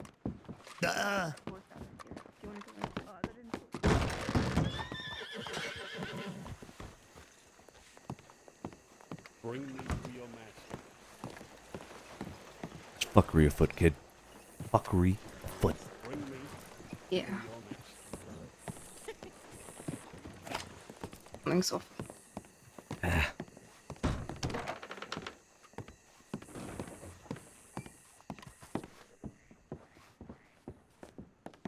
So should I leave and come back? Start over?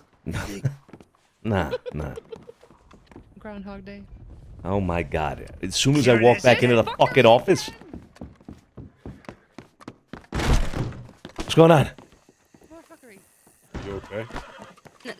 Nothing. You didn't hear all the hoofs? Yeah, but it wasn't They sent anywhere the horse here. away. Oh. Yeah, maybe we shouldn't have talked. Yeah. Maybe what? Maybe we shouldn't talk. We should go somewhere else. Doc? I can keep an eye out front, and if anything happens, I'll grab you folks. Alright, we'll be at the back of the dock, alright? Okay, sounds good. Come on, Joe. I will. Yeah, Doc Tuck is gonna be best. There's too much fuckery afoot.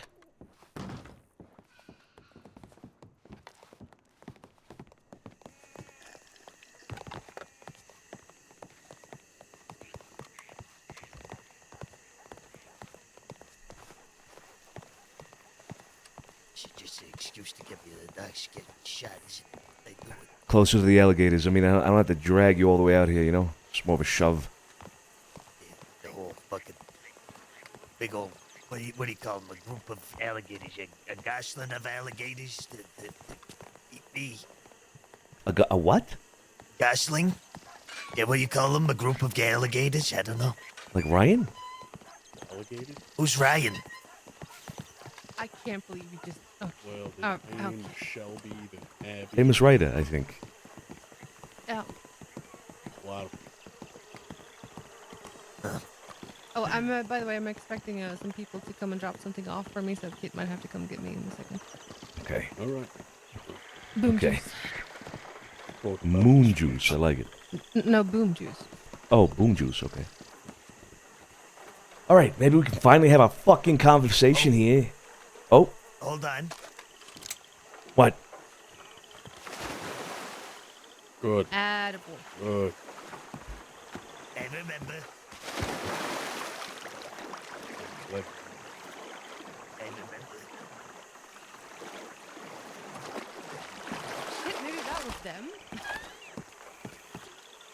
But they wanted to drop something off? Them? Yeah, it's the Hagans. I told them to come here and drop it off because of the whole hostage situation I was in. They wanted to apologize they have 3 nitro for me and wanted to me to pay only for 2 of them. Right. Oh, okay. That's a great fucking deal. Yeah, so I told them to come here and drop it off. Maybe that was them, and they're being chased. I don't fucking know. Who knows? Who knows? Right. So back to our fucking conversation. Let's hope we don't get interrupted. I don't expect this to last 2-3 minutes before some more fuckery happens. Yeah. Okay. All right, ask me again. Hold up. All right. There's something else going on.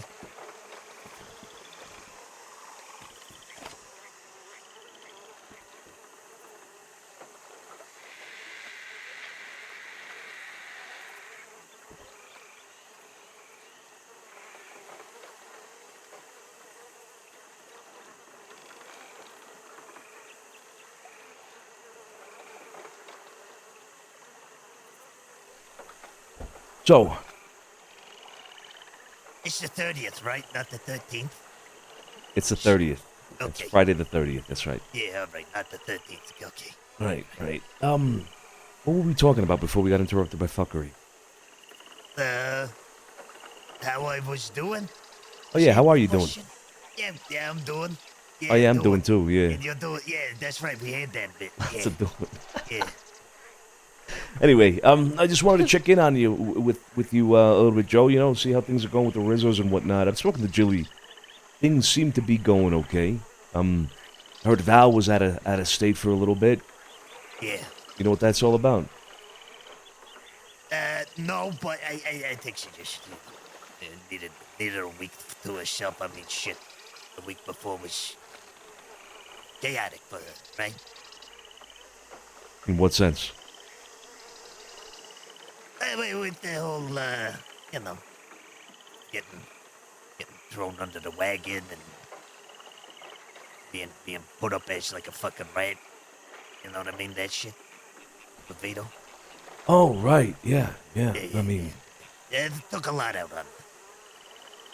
In fact, you know that fucking it's not destroyed, but it's an abandoned house outside of Rhodes. And it's got a stable as well, and it's got the well. You know that place? With the basement? yeah. You know I what know I'm it. talking about? Yeah. I'm a bit of an asshole, so I kind of took her to that place, but I made it seem like we had a job to do, just her and I. You know, in the midst of all this shit that was going on and how stressed she was. no. Being accused of being the person to tell Vito all that shit, which wasn't the case. I took her to that fucking basement. Then I pulled a gun out on her and made it appear like I was gonna fucking drop her right then and there in the basement. Because I'm an asshole. But, you know, I had to do it because I wanted her to feel that sense of fear that you gotta fight for what is right, what you believe in. and you can't just fucking roll over and take what happens to you. And so I wanted her to see if she didn't do that, that this could be the end road for her. In a basement, nobody else, and a bullet in your fucking head. Yeah. Okay. Yes. Yeah. I mean, that's quite quite a moment for her. I'm gonna guess. Yeah, maybe you're right. Maybe she needed some time. Well, she needed to get a lot of her emotions out, which she did in that basement. And I told her I was proud of her because she showed a lot of strength in those last few days. I mean, fuck, who wants to get a fucking accused of that shit? You know what I mean? And everybody's looking at you sideways. And you're wondering, you know, am I gonna fucking die over bullshit? Yeah. I fucked with her. Yeah, that was a tough situation for the entire Rizzo organization there. You think she'll be back? Oh yeah. No, she's fine. She's fine. It's just a busy week for her out of state. You know, taking care of her father and all, and you know, she need a bit of R&R. Fair enough. Okay, well, I hope to see you back soon. Aside from that, though, how's everything been since then? Because that whole issue has now been laid to rest, right? Yeah, it's been pretty good. I mean, most of the guys, they're starting to do more and more work. And it's nice because I don't have to hold their hand. They're actually getting together and doing it themselves, you know, whether it's fucking doing moonshine or delivering the bank bonds I got for them or the gold bars and shit, you know, like they're starting to mesh more together rather than holding hands, which is good. Yeah, that is good. Yeah, I've seen Frank Dean and Patty around these last few days quite a bit. Yeah, every day these guys are usually around. You know, it just differentiates with the timing and all. Yeah, right. Steiny, fuck, every day, all day. Oh yeah, him too. Yeah, I've seen him too every day. Yeah. Yeah, no, good group of them, and same with Lou, who you know, Jilly, I'm pretty sure is looking to bring in as an associate next week, most likely. Have I met this Lou guy? Louie, yeah, you met Louie, yeah, okay, yeah, Louie yeah, the sorry. Grin. Yeah. Yeah. Seems like an interesting guy, yeah. Yeah, he is. Bit old school, it's good. Yeah, no, they're all starting to come together, but the end result is they ain't been fucking truly tested when it comes to fucking metal, right? And maybe that day will come, Right. but yeah. You can't go out fucking purposely searching for that shit. No, you cannot. Okay, so all in all, the whole Rizzo thing is going well. How are you doing with them? What is your current status within them, within that group? I mean, how... Like, what do I do? Well, I know what you do, but I mean, has anything changed, right? I mean, have you taken more of a position of authority? Jilly has spoken to me about relying on you for quite a few things. Is that true? Oh, yeah. If the situation arises and we're out in the field, whether it's, you know, riding out or, you know, gunfights and shit like that, I take the lead. That's an interesting thing. It's not really happened, but... Right. Yeah. But you're put in that position. Yeah. Preemptively, you put in that role. Okay, interesting. I did it like a while back when we took care of that gutter guy. The butcher. Oh, yeah, I remember that. Yeah, right. Yeah. Okay. Well, look, I ask all this because I'm interested in knowing... Oh, you have something to add? No, I said, yep. Sorry, just adding to your commentary. Right. I ask all of this because, you know, things have changed. Things have been changing. Things may yet change even more, right? And we've been discussing things, including, for example, you know, who resides here at the bed and whatnot. Or rather, at the house, rather. You know, who has a bed at the house. And of course, your name comes up first and foremost every single time, and with good fucking reason, Joe. With good fucking reason. But my concern right now is that you play a pivotal role with the Rizzos. That without you, things might not work as they are now. Smoothly, going well, improving.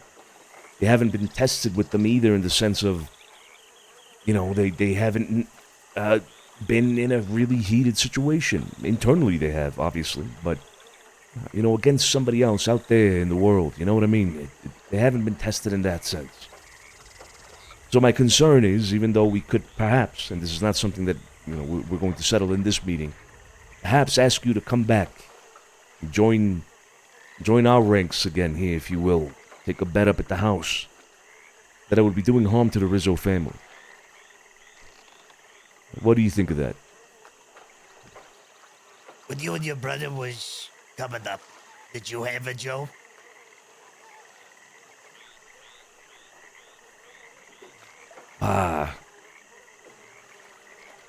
Not quite. No. I mean, the reason I say something like that is because growing pains, right? Jillian Flo know that. I love them.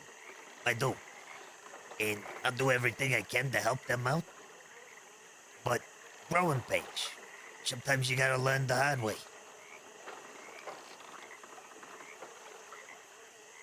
Like you and your brother probably did, right? Yeah, we did. So you mean to say, if I do cause harm by bringing you out, taking you out of that situation, it is what it is, then? Yeah.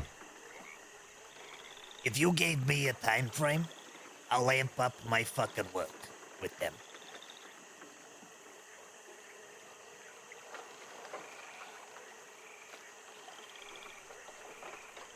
By that, you mean... what exactly? I go even harder. I embed it into their fucking heads. Things they's gotta fucking do. And the do's and the don'ts, and you know, everything. But at the same time, I'm learning myself. I mean, has anybody ever been in a situation like this, a position like this, or so that? I have no idea. You No. know, some of the time I'm making it up as I go. Nobody's ever been in your position before, Joe. Ever. So that's where I try my best to set them up, thinking how you guys would want it set up. But maybe, I don't know if I'm doing it right or not, you know?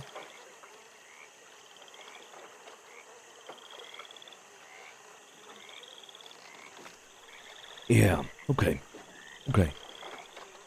Like, I'll give you an example of what I did. I told Mr. Solano this yesterday. I collect kick-ups every Friday, right? And I told all of them, I don't ask you for the kick-ups on Friday, you find me. Saturday, I come find you. That's what I say. Because really, I want them to know every Friday it's important, no matter what the fuck's going on, unless it's on hold, you gotta fucking find me, and you gotta pay your kick-up, because it's an important fucking thing to do. Tuesday rolled around this week. A couple people didn't pay, so I asked them to follow me to the back of the estate. I took them to a secluded area, and I kicked the shit out of them a little bit. They said, you forgot to pay me. They said, it will happen again. All of them have paid me so far today. So?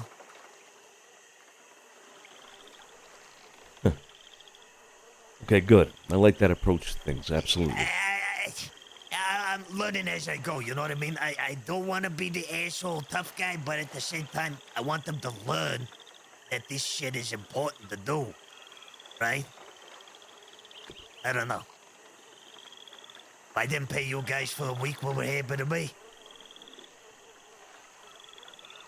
We would certainly be asking questions, no doubt. No doubt.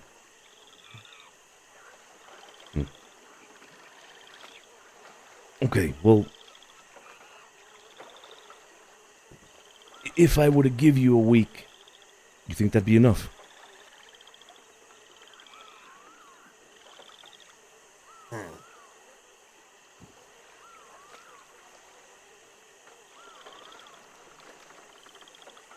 It could be. It could be. It depends. It depends with everybody being around. But perhaps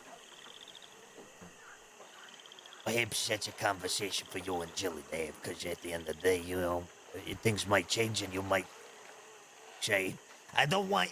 What I'm trying to say is I don't want you to, give me the hope, and it might change, because other things are required of me. You know what I mean?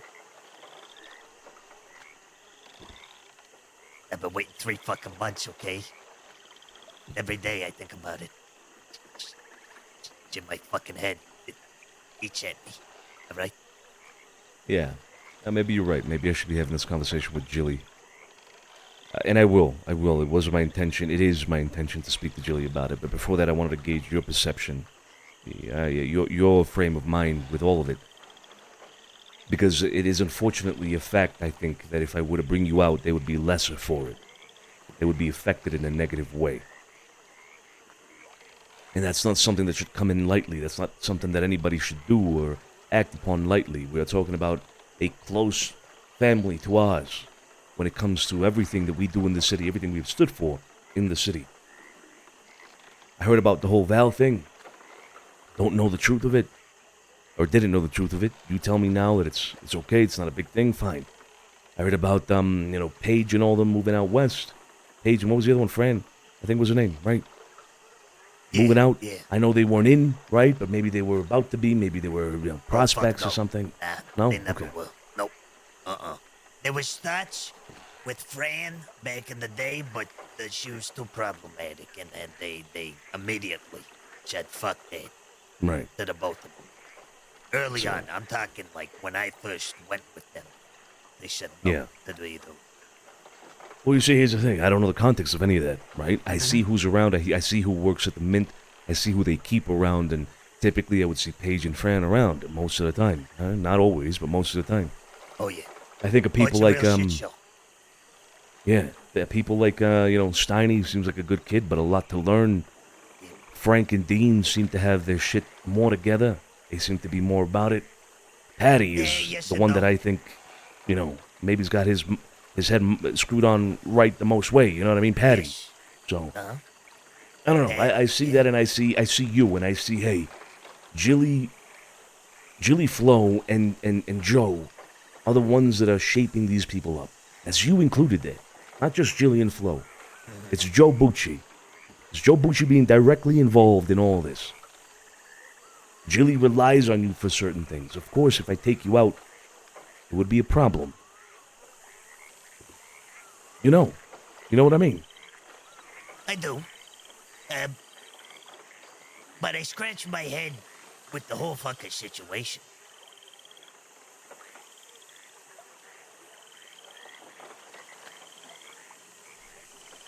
How so? What do you mean? Well, again, why me? You know? Why me? Why am I in a position like this, doing that over there? Know what I mean? I mean, I still have lots to learn, I think.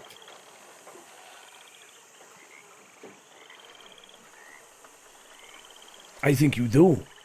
Yeah. I think you do, yeah. You're absolutely right. You do have a lot to learn. But the fact of the matter is, I compare you even to some people that we have in our side of things, or around our side of things. And you know more about this life than others. I mean, compare you to the likes of fucking Max, for example. I feel like you got more of an understanding of things. So don't underestimate yourself. Don't think you're lesser of it, right? Because you haven't been necessarily with us or anything like that as of late. I know you're capable. And I think you have a lot of potential in a lot of different ways. Perhaps you doing this with the Rizzos now is, maybe my way, even unconsciously, subconsciously if you want, of putting you to the test in a certain way too, Joe. Seeing what you do with this. Seeing how you take it. Sometimes that requires a little bit of a, distance, maybe. Maybe pushing you away a little bit is my way of figuring out if I should pull you back in. You understand? I do. It's been very fucking difficult, I tell you that. But I've been around every day. I ain't run away like some would. Exactly. Which is why I'm here talking to you about this to begin with. If there was a test in my mind somewhere deep in that empty carcass that is my fucking head sometimes. If there was a test, I think you've passed it. But an evil test. You know how emotionally traumatized I've been? Necessary, perhaps. Yeah. Now look. Nobody has earned this more than you. I'm not the only one to say that. I look to my left and I look to my right. I'm sure they'll agree. I'd look to anybody else in the family involved right now with everything that we do, and I ask, hey, if we were to bring somebody else in right now, who would it be? The first name, without hesitation, is Big Joe Bucci. You've deserved this for longer now than I could even fucking say. So don't forget that.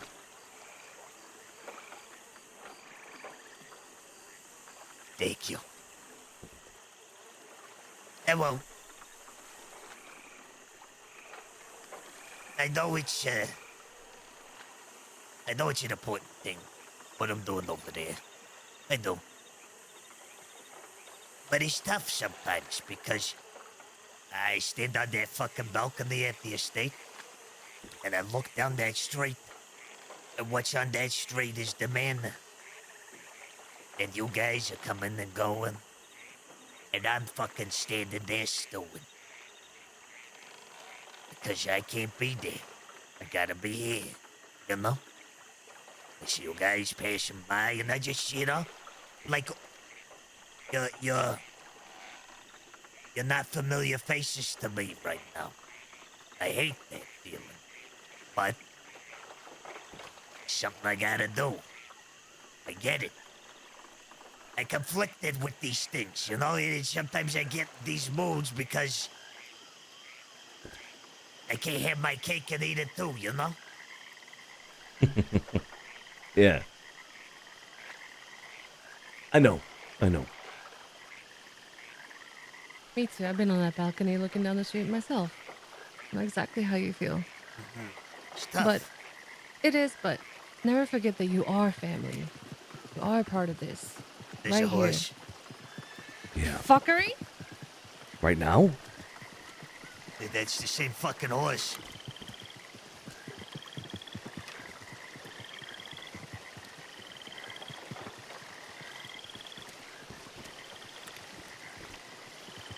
God damn it. Go on, Sophia. You were making a good point. Oh yeah, no. I was just gonna say that at the end of the day, and this is something I have to remember too.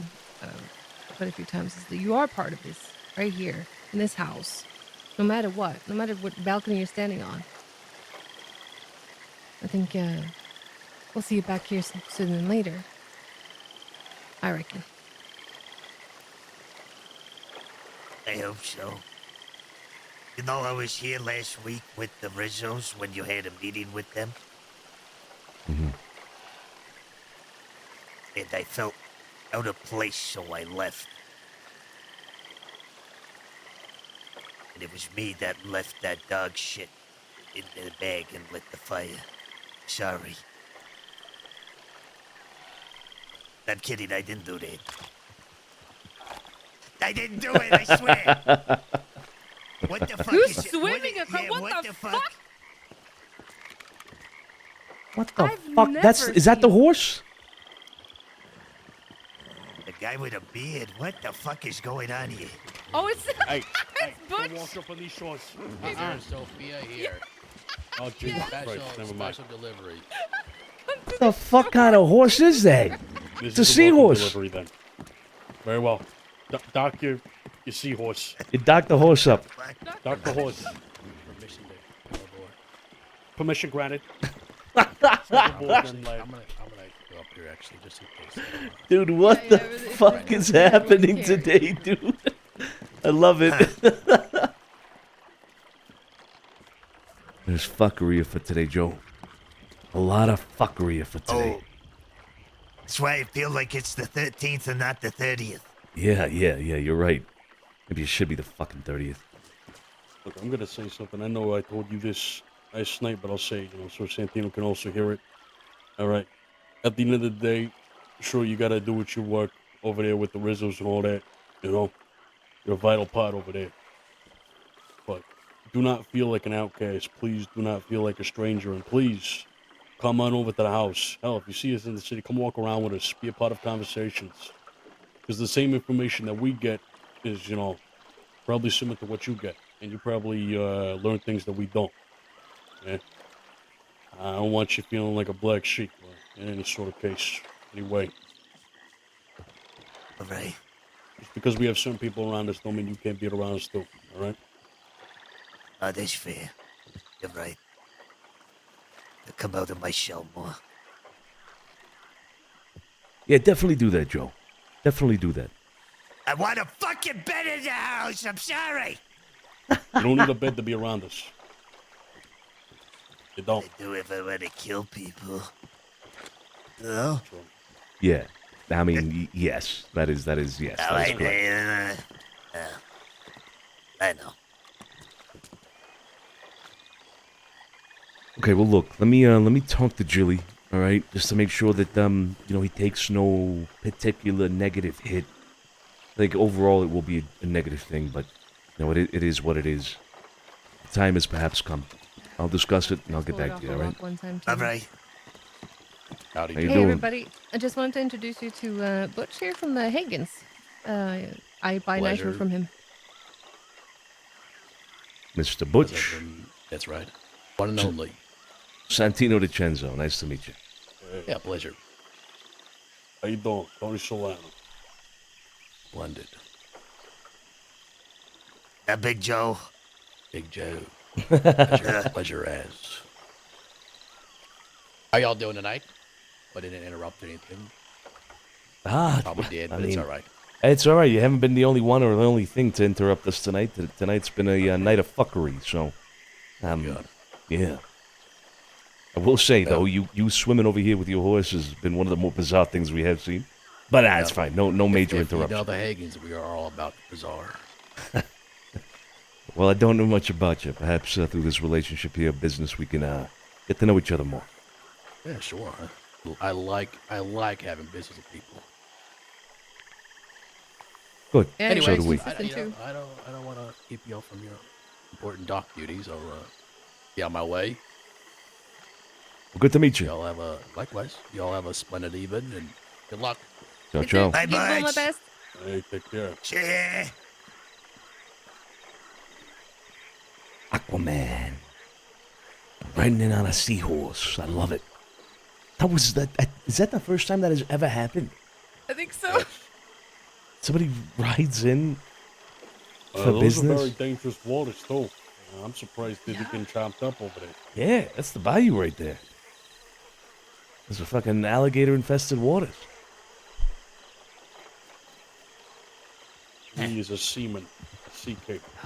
And off he my God, goes he's that going same way. Yeah, they're a little crazy, that bunch, but they're the good kind of crazy. Not wicked crazy, but like Have a safe fun voyage. crazy. I love it. I love it. Are we taking bets on gators right now? What are we doing? Honestly. Christ. Should take that to fucking Blackwater next sometime. Oh, jeez. And he's across. That is impressive. Okay, I got 3 nitro on me, so please handle me with care. Ooh. Right. Yeah, okay. Let's escort you to wherever you need to go. All right, Joe. That's what I wanted to talk about. I'll talk to Jilly, then I'll get back to you. All right? Okay. Thank What you Tony, for the talk. what Tony said is true, and what Sophia said is true. Number 1, you are family. Number 2, you don't need a fucking bed to be involved in absolutely everything. The only thing you can't do is go around killing people with us. That's about it. Yeah. But soon. But soon, perhaps. Yeah, we'll see. Just say you don't want me, Sonny. I can take it. I'm a big boy. Oh, yeah? You are a big boy, yeah.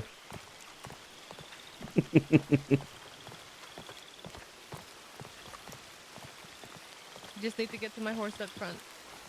Yep. We'll take you over to your place as well. With all the fuckery I'll afoot. keep it on my horse. All 3? Yeah, all my chests are full of shit right now. I got a full crate of nitro and a full box in the house. And the 3, yeah, these 3. So we're good. That is a lot. Holy shit. Ow. Okay. Want to blow up Fort Mercy? We probably have enough of that, yeah. Oh yeah. Don't kick me, don't kick me, don't kick me, don't kick me. Okay, bye, guys. Josie, how you doing? Take it easy, Joe. Bye, Big Joe. What's going on over here? What's going on? What's going on? Nothing. How you doing? Doing all right. I got your fucking telegram. And Which is one? the big one from yesterday, I got another early. one to show you. Oh, oh, motherfucker! Yeah, Jesus Christ. Another one of those. I gotta I should unroll it. start writing books or something.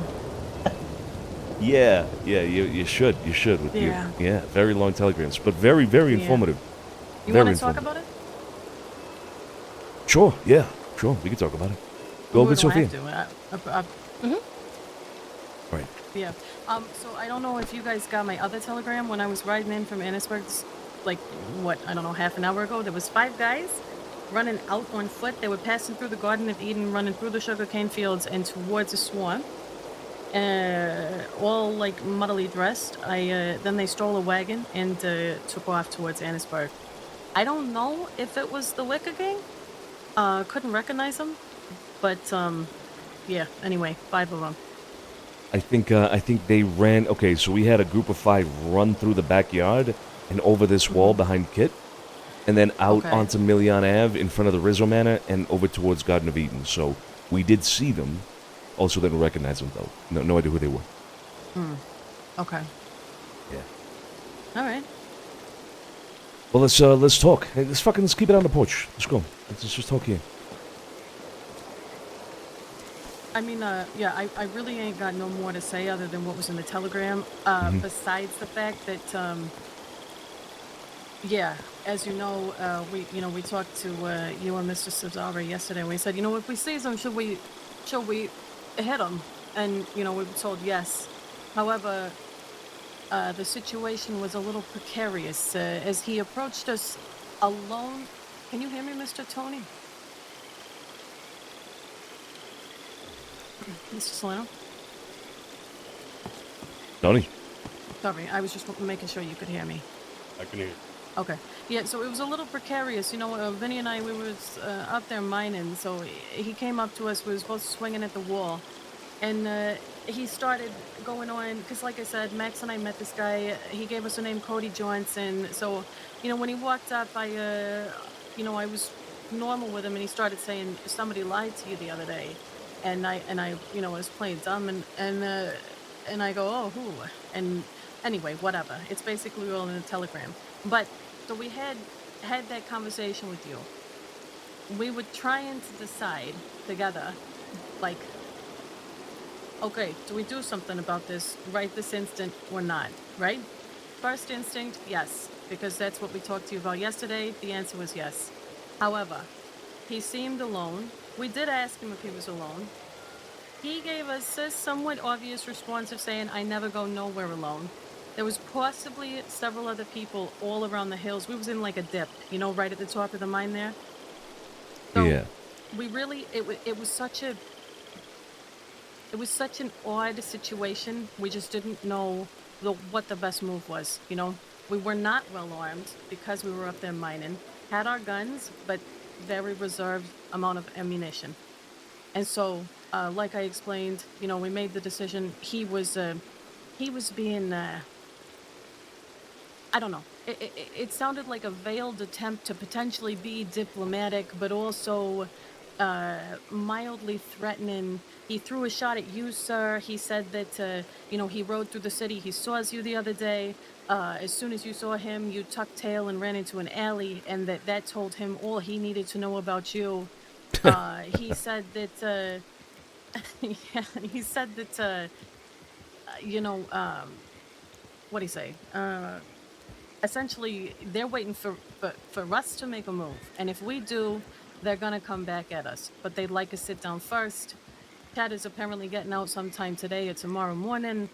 The contact Silly if that's the way you want to proceed or whatever. But I just wanted to make sure you had all of that and kind of explain, you know, why we didn't just whack him right there in the fucking mine. Yeah. Yeah. Yeah, okay. I mean, the context is all very, very important here. I think there's a lot more to this than we even know. Van Horn we spoke to Sunday earlier. Van Horn might be taking some action here as well as a result of them claim. You said they claimed ownership or claimed that they ran it? Oh, Van no, Horn? he said, we have just finished taking over Van Horn. And then he said, we've been looking at it for months and it's been inactive and dead. But as soon as we took it over, everybody's popping up out of the woodworks. And but he said that it doesn't matter. They've taken it. It's theirs apparently. Right. Yeah. Well, we'll see how that goes because people are now aware of that. Yeah. We'll see what happens with that. But okay. The sit-down business. Tony, I know your answer already. Sophia, what do you think? I don't think there's any sitting down talking about anything with these fucks. They've shown time and time again that they cannot hold true to their word or nothing. Can't trust anything of what they say. The only way I want to talk to them is with my barrel in their faces.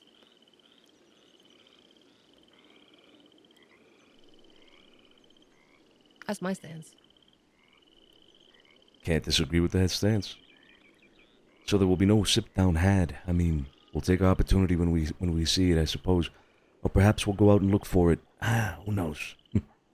The thing is, it's going to be really hot for them, right? Because now we have the bounty hunters. They got their licenses now. As soon as Wicker Gang does anything, law's going to put bounty on their heads. So they're going to get that heat. And then they got the Van Horn heat. They got a heat for us. Like, it's going to be hard for them being out east. It is. It's going to be very hard for them out east. Yeah.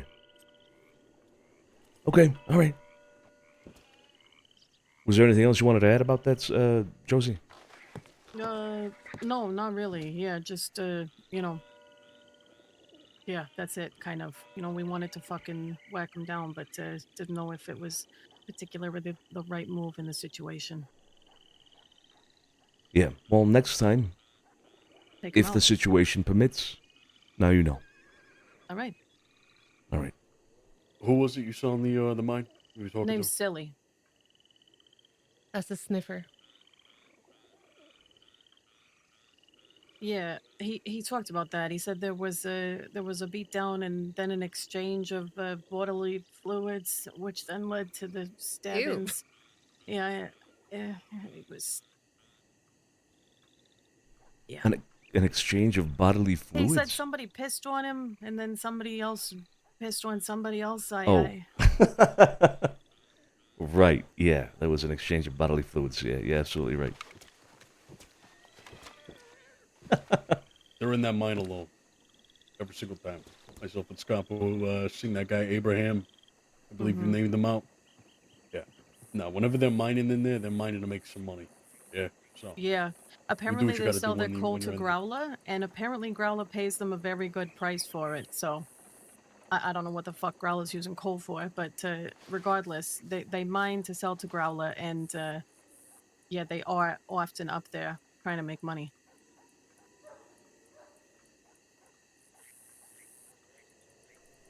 Okay. All right. Or perhaps this warrants us maybe going to take a look. What do y'all think? There's a little hatch in the back, just saying. Mm-hmm. Yeah. We'll have to take the mountain pass without getting seen, for sure.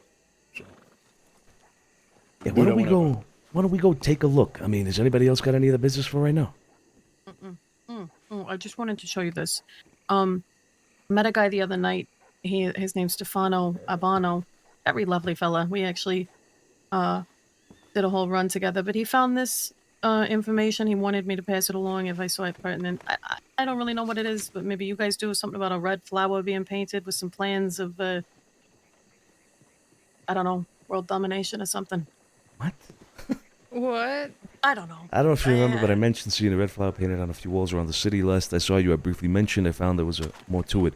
The apartment that's just north of the telegrams that has the open window and is being renovated has one such red flower painted at the window entrance. Now, I usually put it down to some street kids, a small gang, but like I told Vinny, I found plans of some sort on the table with a map of the city, a couple locations circled, and a route of travel. Footprints going in and out. Looks like maybe 2 people at most, but the reason I'm telling you is that all this activity has happened when I am asleep, so all this info is no good to me. You know people in the city, and from the looks of it, this little plan is going to take place in here, so if the information is useful to you or anyone you know, use it, pass it on if it suits you. Mm-hmm. I've never heard of this red flower thing. No, neither have I. Fuckery Friday. Yeah. Opium is a drug that does wonders on a mind. Yeah. Actually, he also mentioned that, Silly mentioned that's all he wants to do is smoke opium and something else. But, so he does opium too. Just side note. Yeah, they all Junkies. do. Fucking junkies. Indeed. All right. Hey, just, Kit. I'm probably going to write out here in a moment. Just, go look around a few things. But, yeah, you're going to be in town. Sure, yeah. Okay, I recommend don't stay around the house. Okay. Be safe. You too. I want to get changed. All right. The fuck?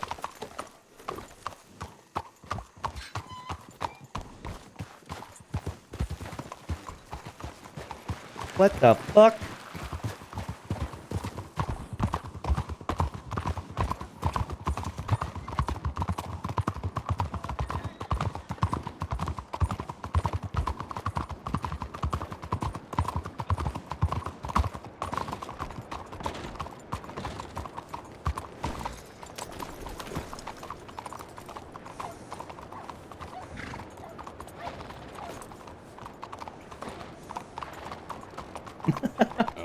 It's Fuckery Friday, guys. Let's stop by the bank. All right. Stop by the bank, telegrams as well, and then we'll move.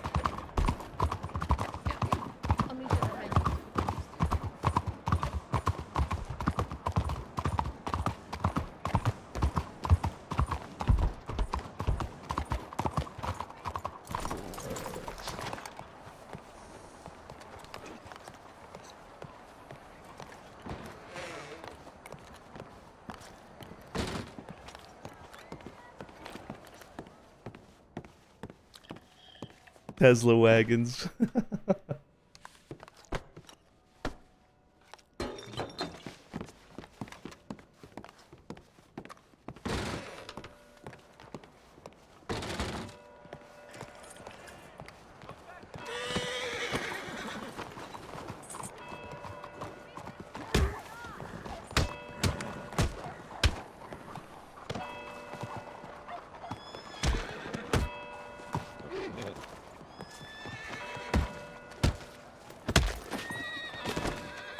All right, good warm up. Good warm up. What the fuck? What the fuck? What is happening today? Wait, what is happening?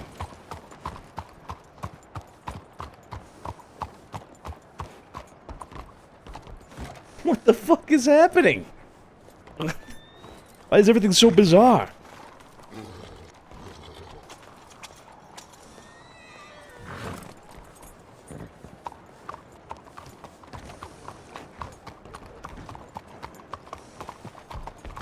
Have you done good this week? Yeah. Let me do it right now. Hey, Jose, how you doing? Fuckery Friday. We're gonna make that a thing now? Is that gonna be official? Fuckery Friday?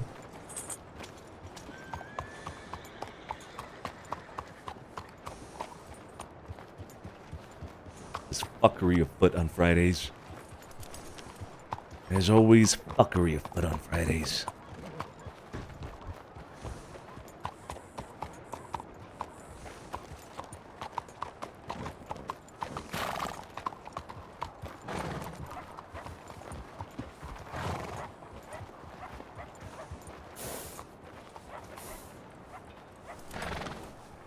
If there's no fuckery occurring, you have to cause some. Dude, by the way, Fly Guy, 5 gifted subs. I don't recall if I mentioned it or not. We were probably in a conversation or something at the time. Fly Guy, by the way, thank you so much for the 5 gifted subs. I appreciate you. Thank you so much. So, where is everybody? Not sure. Hmm. Where's Vinny? Vinny had some family matters to attend to today, so he ain't gonna be around. Yeah, okay. Is that why the poker thing was canceled? Yeah, exactly. Sorry, what was that, Mr. Solano? Pickups this week? We paid yesterday. Yeah, I got that. That is why the poker was canceled, unfortunately, yes. Got it, okay. Yeah, All right. Telegrams, and then we go up north. All right. Whoever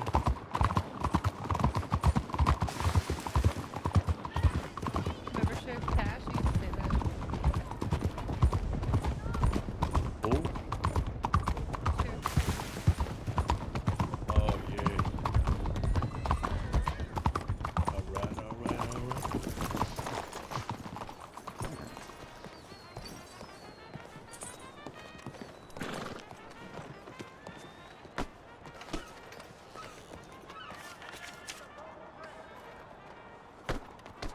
Oh, shit. Okay.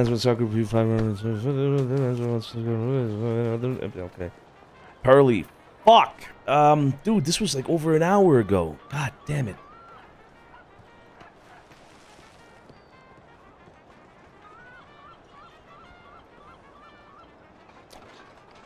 Oh, what do we do now with this?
Romeo, Posey, hello.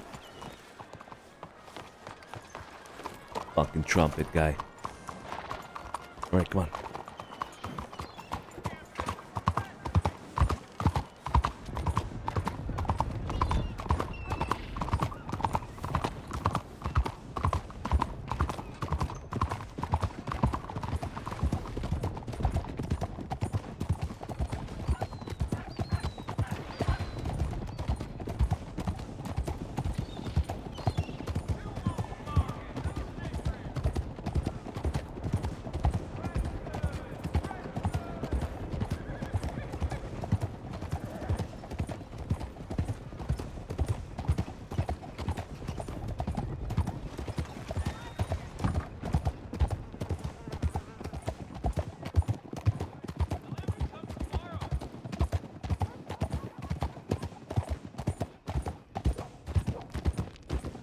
We chillin', we chillin'.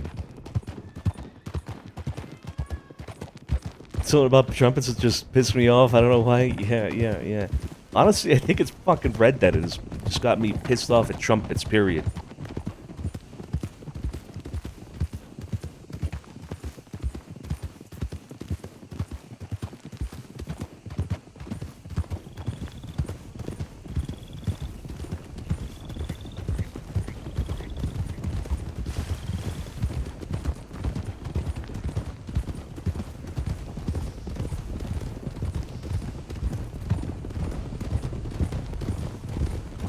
Oh, we'll definitely take a look at the whole flower thing.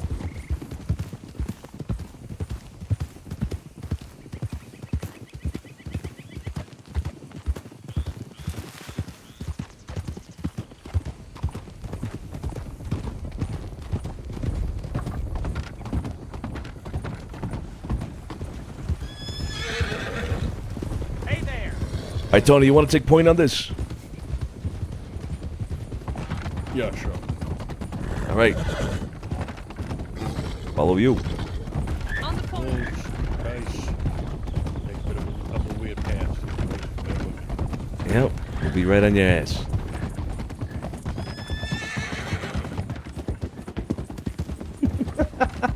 Tony and his pony.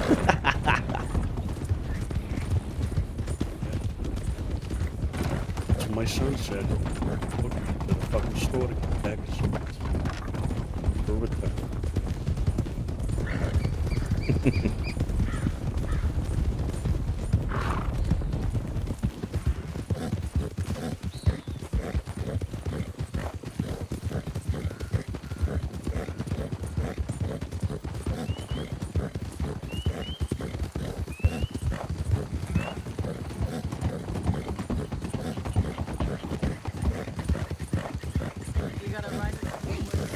Yeah, I saw that, yeah. Straight up ahead over here, I think.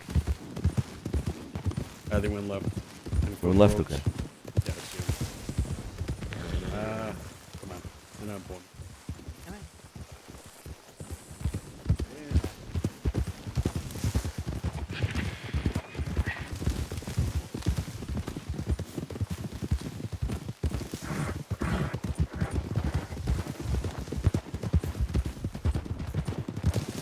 Maybe it's good cold.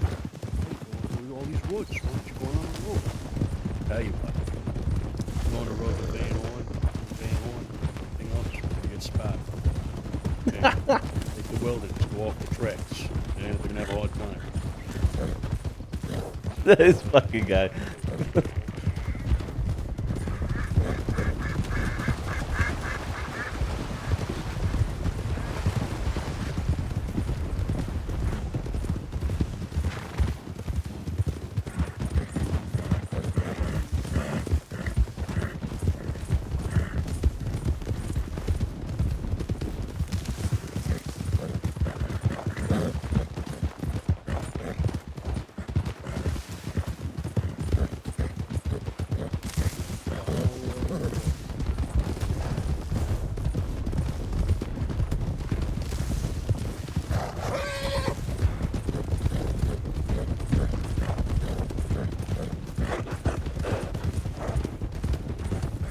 Interestingly enough, I haven't heard back from Willie after I asked him if another day would be better to talk. That is interesting. Nothing at all, huh? Nothing at all. And he's usually really quick to reply to me. Right. Maybe they killed him. Maybe. Maybe he failed the test. Wow.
Mafia down an old man and two badass women into her bar. Bartender has to down white a long nose. Bartender was never seen again. The end indeed.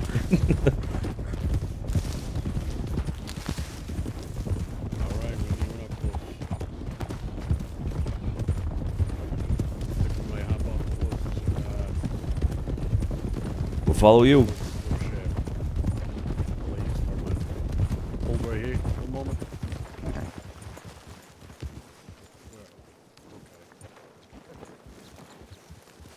I think yeah, it's a little bit more to the left, right? You asking me? I'm asking Sophia. It's either that little, you see that little thing up ahead? Little It dip? looks like a little Yeah. dip. Might be Yeah. there. Just Let me look continue over and make this sure we'll bridge see real it. quick. Yeah, yeah. It is. Are you looking for like the entrance into the mine? Yeah, Yeah. the shaft. The ladder. Yeah, so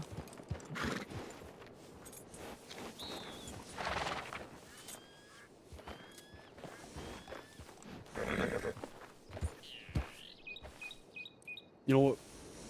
We'll be fine going this way anyhow. If we're quick about it. yeah. I do know where there is an entrance if you want me to take you to it. No, I think we're good. Keep on going. Follow the road.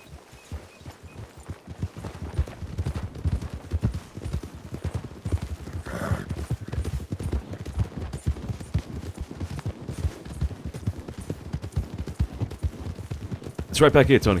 There's one right there, Miss Sophia. Just- Tony.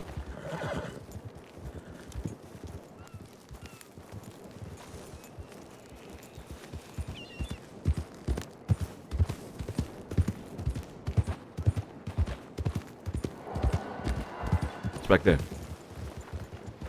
Ooh, something. Yeah.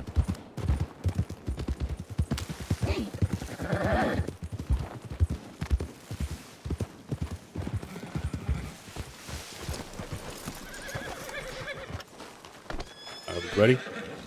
Yep.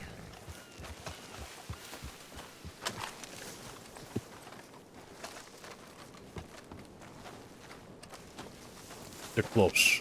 All right. Stray off too far. Yep.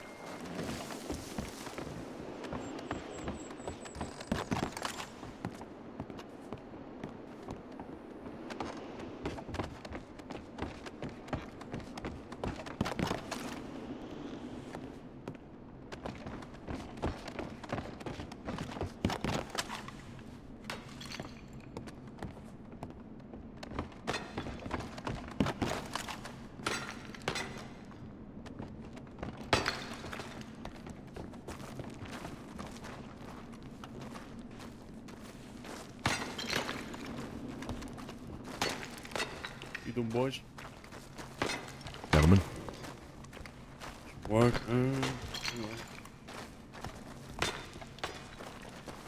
Pick 'em up.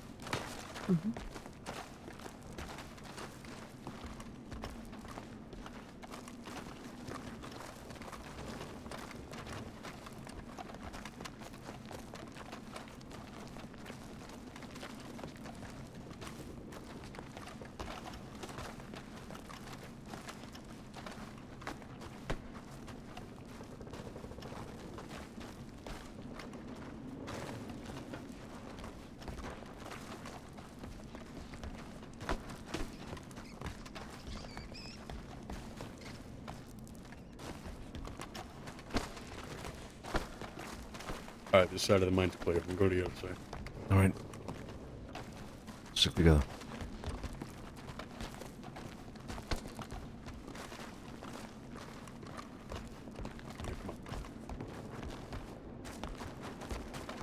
Hold. Trying to see if there's a horse there. We're good.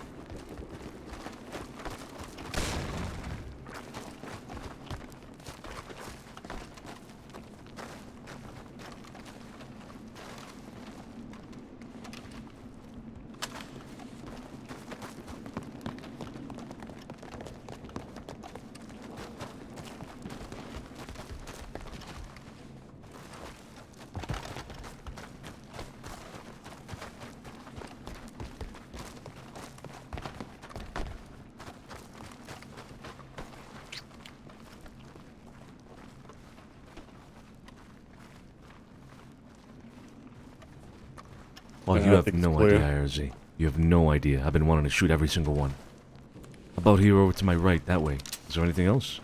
No, no. There is a secondary entrance, and that's the one we've kind of seen them come in and out of.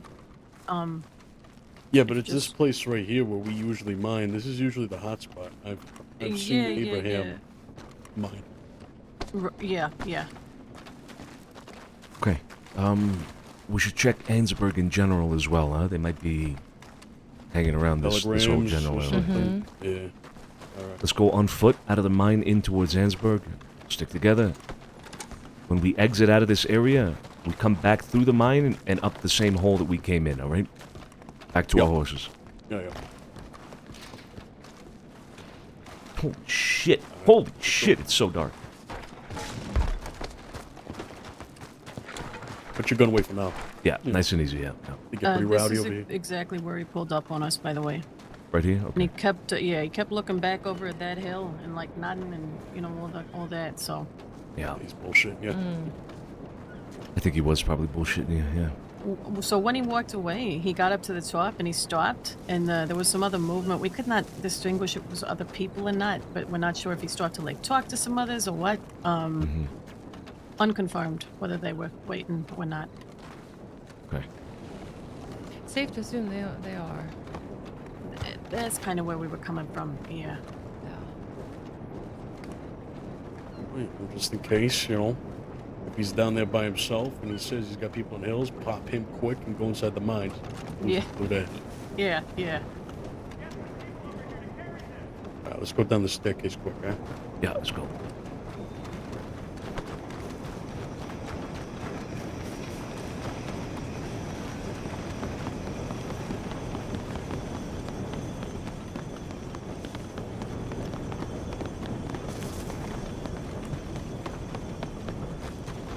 Did get waved down by Telegram Boy.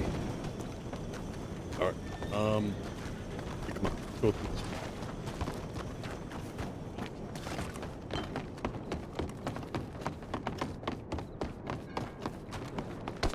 Oh. What's there on the left? Horse in the Guama train. Yeah, yeah.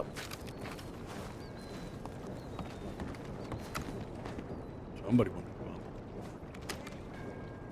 Think they might be on that boat still. Let's check it. Let's go.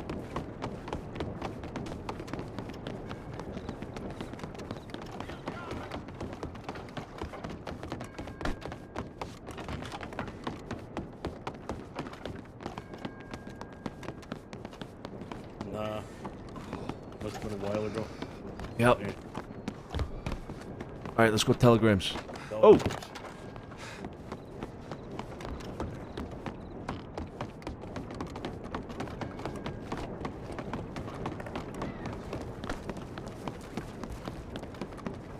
Oh, I'm telling you, that Dizzle ball got me in shape. That Dizzle ball got me in shape. The what? Dizzo or Rizzo? Dizzle, it's called Dizzle ball. Wait. Oh shit, Sophie. Oh, you're gonna love this. Oh. Dizzle ball. Yeah, I'm gonna show you a little hiding spot. Okay. It's a sport. It's a new sport. It's gonna take over the entire crossing. All right. Okay. Really? All right. Yeah, it's like soccer and rugby had a child. Oh. Really? Hey, Oh. yeah. There Now goes it's the locked up. Pokemon. Glad to see that. Whose horse is that? Whose horse is that? Please go Not across. sure. It's been here. Are you owned by the Wicked Gang? He was riding a, I think it's called a Criollo. It was predominantly white with brown blotches. What the fuck did you just say? What Like did brown you say? red blotches. Criollo? Criollo. I don't fucking know. Is it the Creole.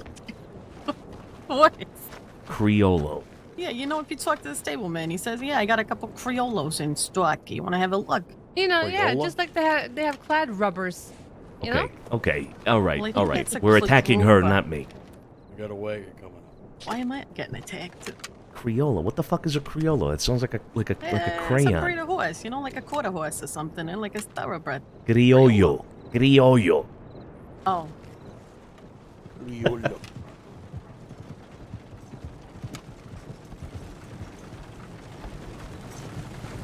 Alright, looks like Ainsbury is clear, right? Unless you guys want to check something else here?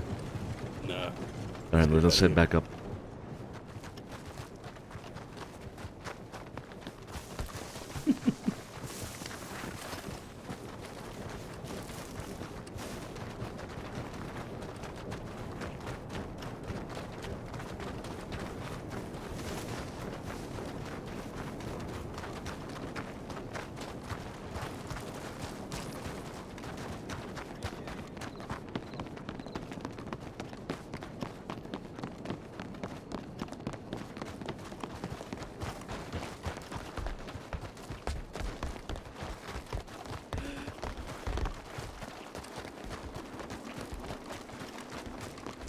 Gotta get you playing Dizzle Ball. Hell yeah. If you have that competition. I can't even talk. Competition instinct. This one.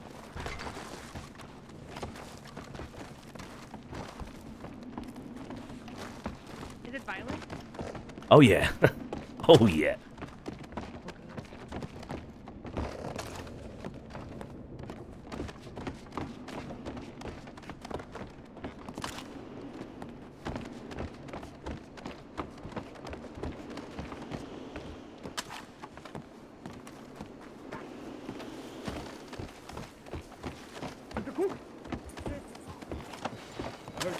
Somewhere right here. Where? Where?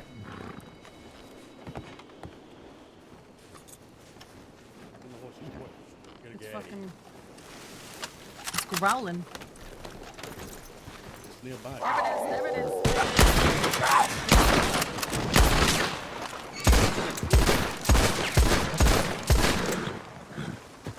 Shit!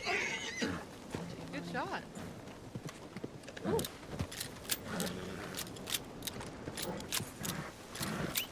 Fucking queen.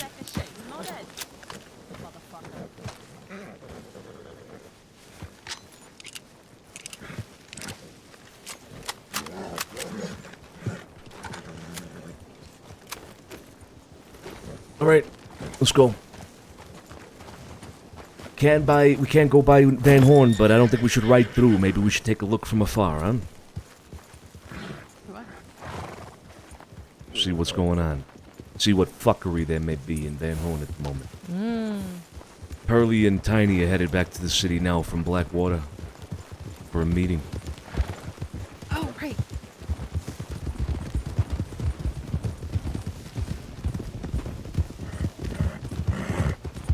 You said you want to swing through Van Horn? Alright. Yeah, I mean, fuck it. We could ride through if you want, yeah. Fuck it. Good call. I don't know about that. It's prime wicker time. Right Is now. it? Yeah.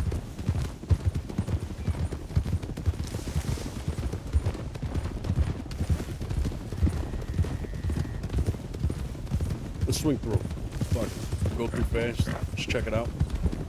If they stay on our ass, then I got a couple ideas. All right.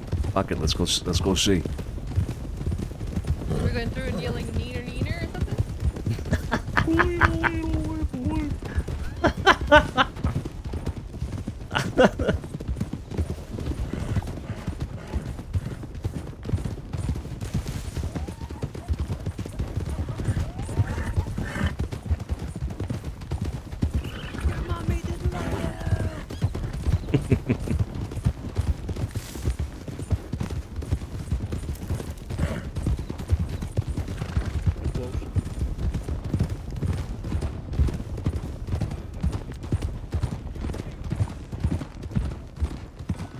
Excuse me. That's that. Excuse me.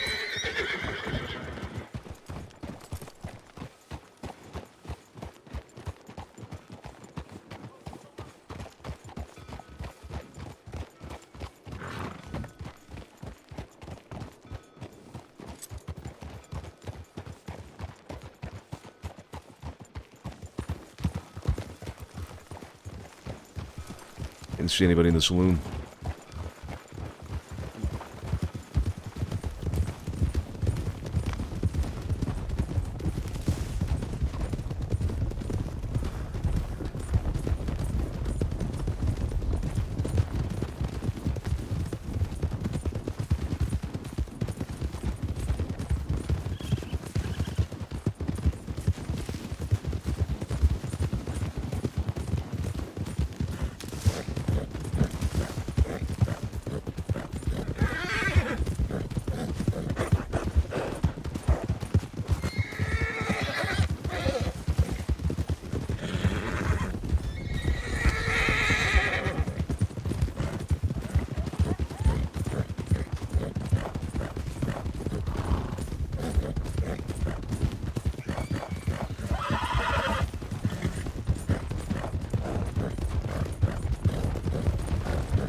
750 cannolis.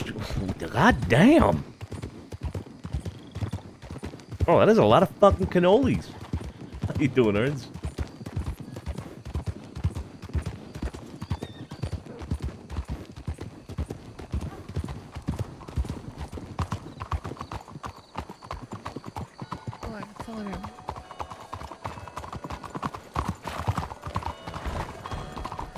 What was that, Sophia? Oh, I got a telegram. Oh, let's go check it.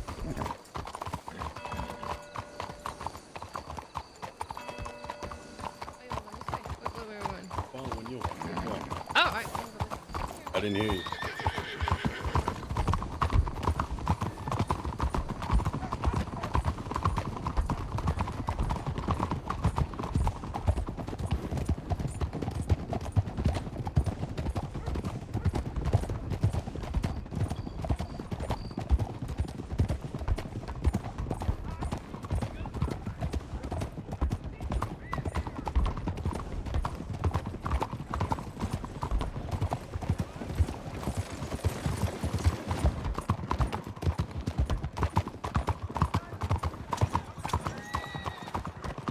Joe.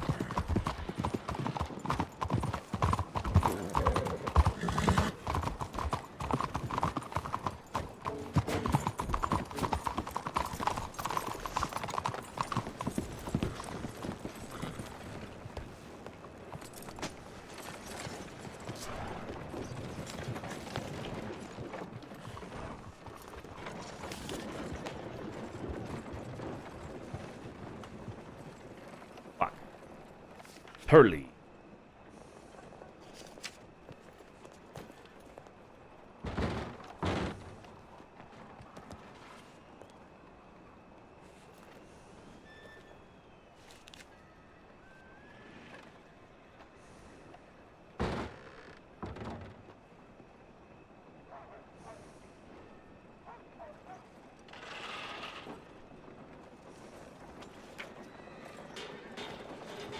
This was a little around 30 minutes ago.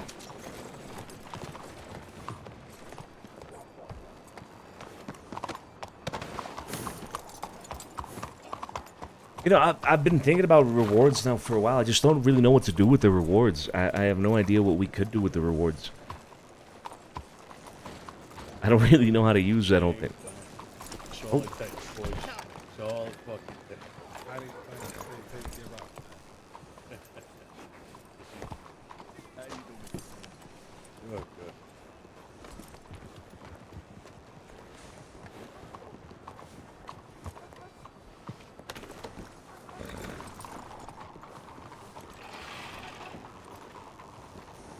Where'd Pearly go? Where the fuck did Pearly go? Oh, he's right there.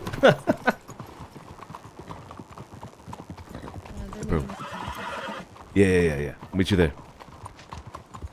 Hi, Sonny. How you doing, Tiny? Talk to you in a bit, yeah?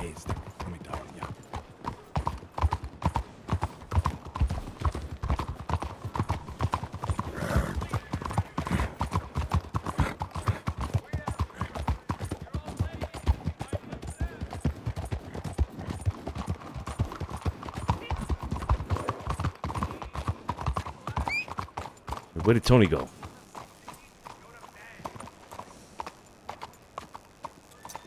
I have no idea. He was just with us at the telegrams. Yeah, what the Josie's fuck? probably with him though. Okay.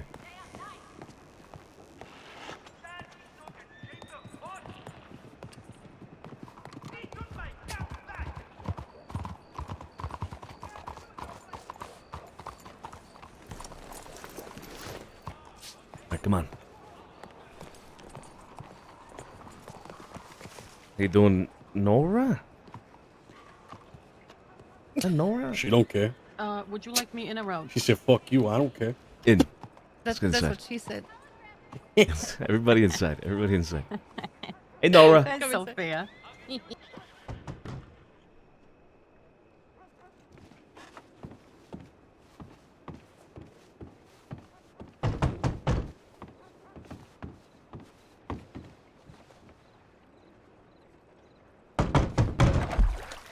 Ah.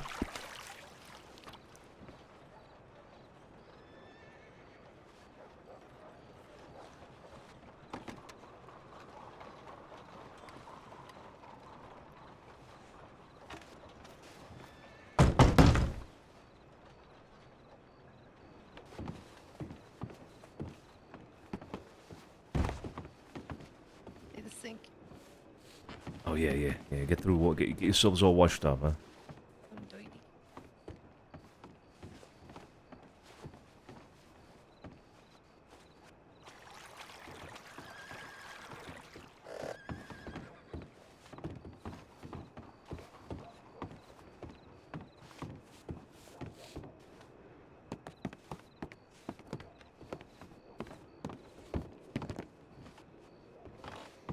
We're going to be talking about the cocaine business.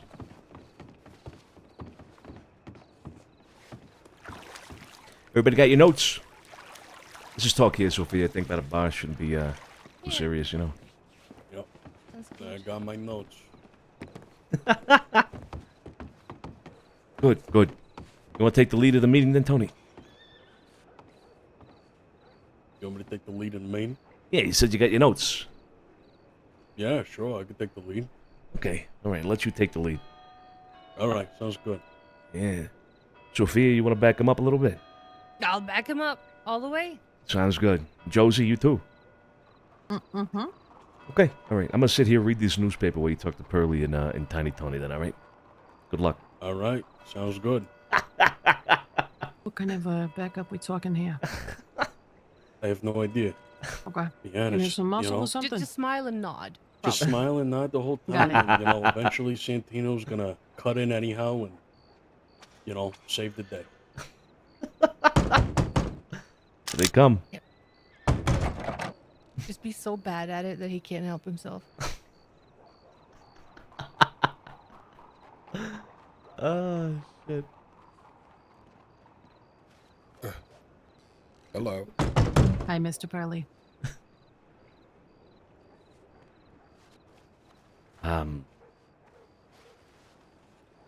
Good to see you, Y'all Pearly. How all you right? doing? I'm all right. There he is.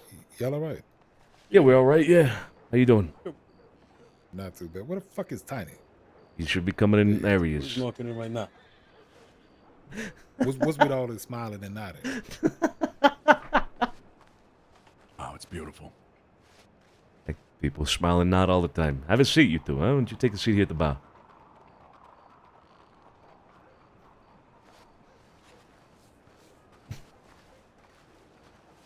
All right. So, we doing? Y'all doing? Tiny, welcome. Hey, how you doing? Let me tell you, beautiful in here. My God. Thank you. Thank you. Neighbor's got a cat, though. It cries out and fucking... You got them out here, too. Wails for food or something. I don't know what it is with the cat, but... Yeah, I bet it. Every once in a while... Probably. Every once in a while, you just got like a... You know what I mean? Just fucking... Wailing.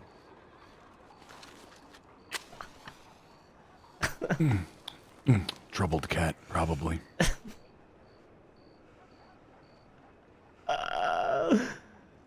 Yeah, troubled cat. anyhow, the matter of this meeting, I believe, Santino set it up, or was it you boys? Was looking to check? Well, I believe it was pretty much between Sonny and Tony about the cocaine. Oh, was that what it was about, Mr. Santino? I got your telegram, and your brother had also telegrammed me. And then when Mr. Pearly said we should meet, I thought, okay, well, I'll let Mr. Pearly handle setting it up.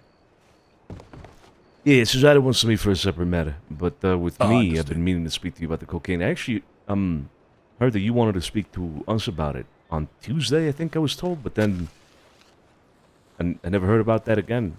Did you try to set up a meeting for Tuesday? So the Tuesday was something that me and Tiny Tony had talked about on Saturday, but then Tiny Tony didn't show up until today. That's right. That's great. Right. Everything all right with you, Tiny? Was visiting. Oh, okay. You know, it makes a lot of sense. God bless her. Let me tell you.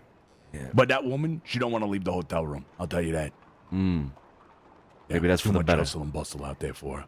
Yeah. You guys know Long Acre Square in New York? It sounds familiar. Yeah, Long Acre Square. It's been renamed to Times Square. You know the newspaper, the New York Times, the New York Times over there. Yeah.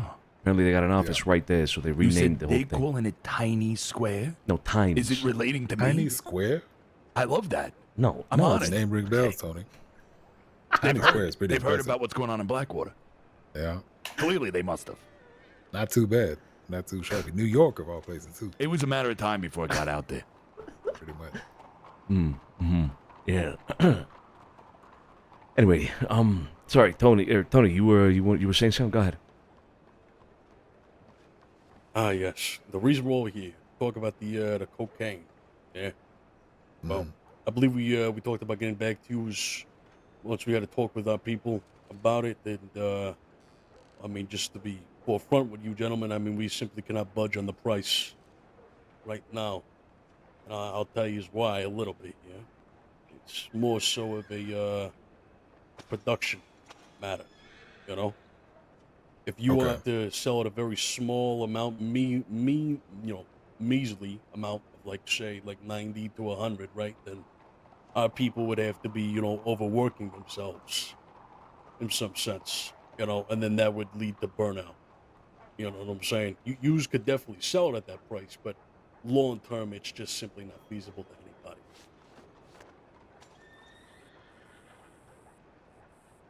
But that does not mean we are still not looking to do business with you all.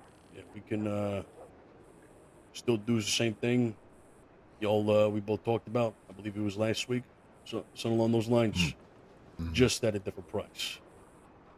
Right. So, well, you still got something to add on to that? Oh no, I finished my sentence. Please go ahead. So, when we talk about the production price or whatnot, are we talking about you can't budge on the price? Talking about the price that you will sell to Tiny, or you talking about the final price that then we would sell it at?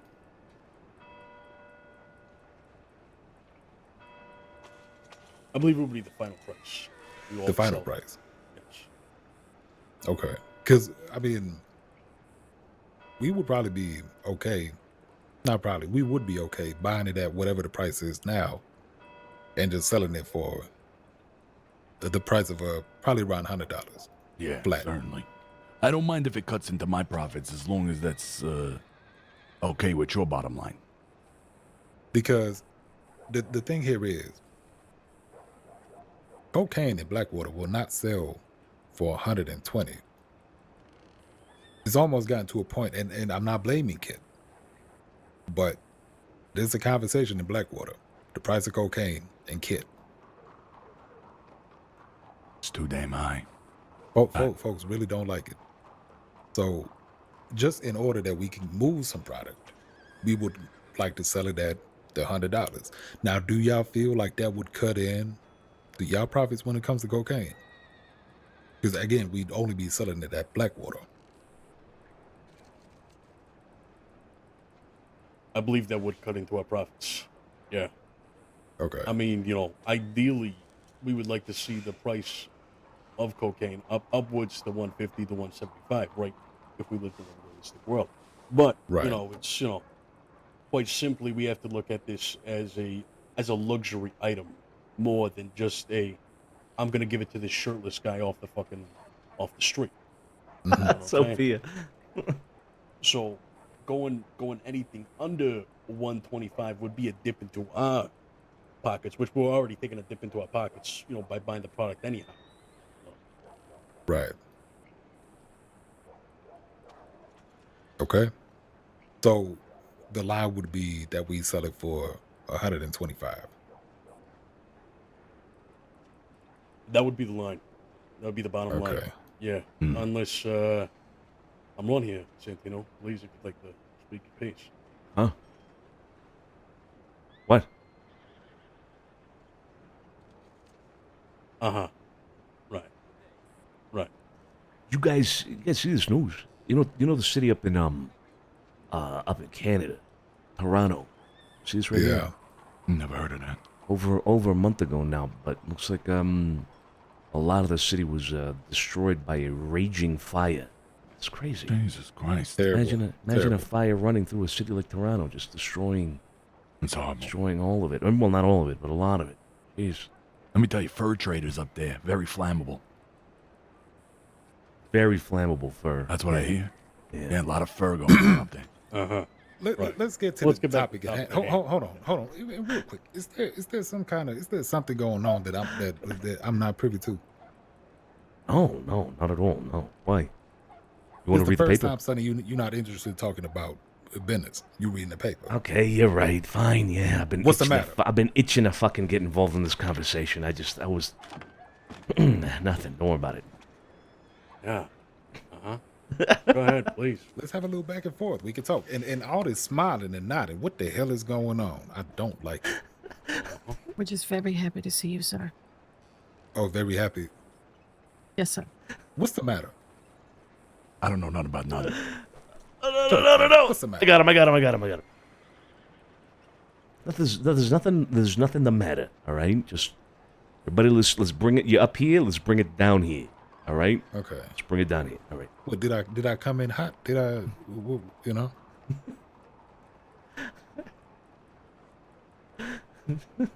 I got him. No, you didn't come in hot. No. All right. So here's the thing. We want to establish a standardized price for cocaine throughout the crossing as best we can. We're always going to have people that are going to sell for less, people that are even going to shoot for more. Once people realize the absolute fucking stupidity of selling it at prices for like $70, $80, given the amount of effort that goes into making the product to begin with, they're not going to sell it for that price for very long, at least not in large quantities. So, selling it that low is off the table. Now, we would like to sell this product for around $125 to $150. What price we settle on, we could discuss that. But there would be a problem if Tiny Tony or the general store in Blackwater overall, just in general, not you specifically, maybe you have Paulie sell it, maybe you sell it, Pearly, I don't know, whoever it is sells it in Blackwater, for $100, it would be a problem because at the same time we would be looking to sell it for $125. And if people start getting wind that at Blackwater they can get it for $100, but in Santini it's $125, well, nobody's going to fucking buy my cocaine at $125. You see? They'll all go to you. And then the standardized price will become $100, not the $125 that we want. So it's not a matter of, cutting into our profits or anything like that. Is that you would literally be bullying us out of the market by undercutting it to begin with, which is not what we want. We want collaboration. This will be this will be like the $40,000 Mauser situation, essentially. Fucking up the price. Exactly. It would be fucking up the market for Mausers. Exactly. Okay. So, as long as we agree what the price is, whatever you sell it at should be what we also sell it at. That way we got people buying in Blackwater, and we got people buying in Santini, and we got people buying in Valentine, so on and so forth.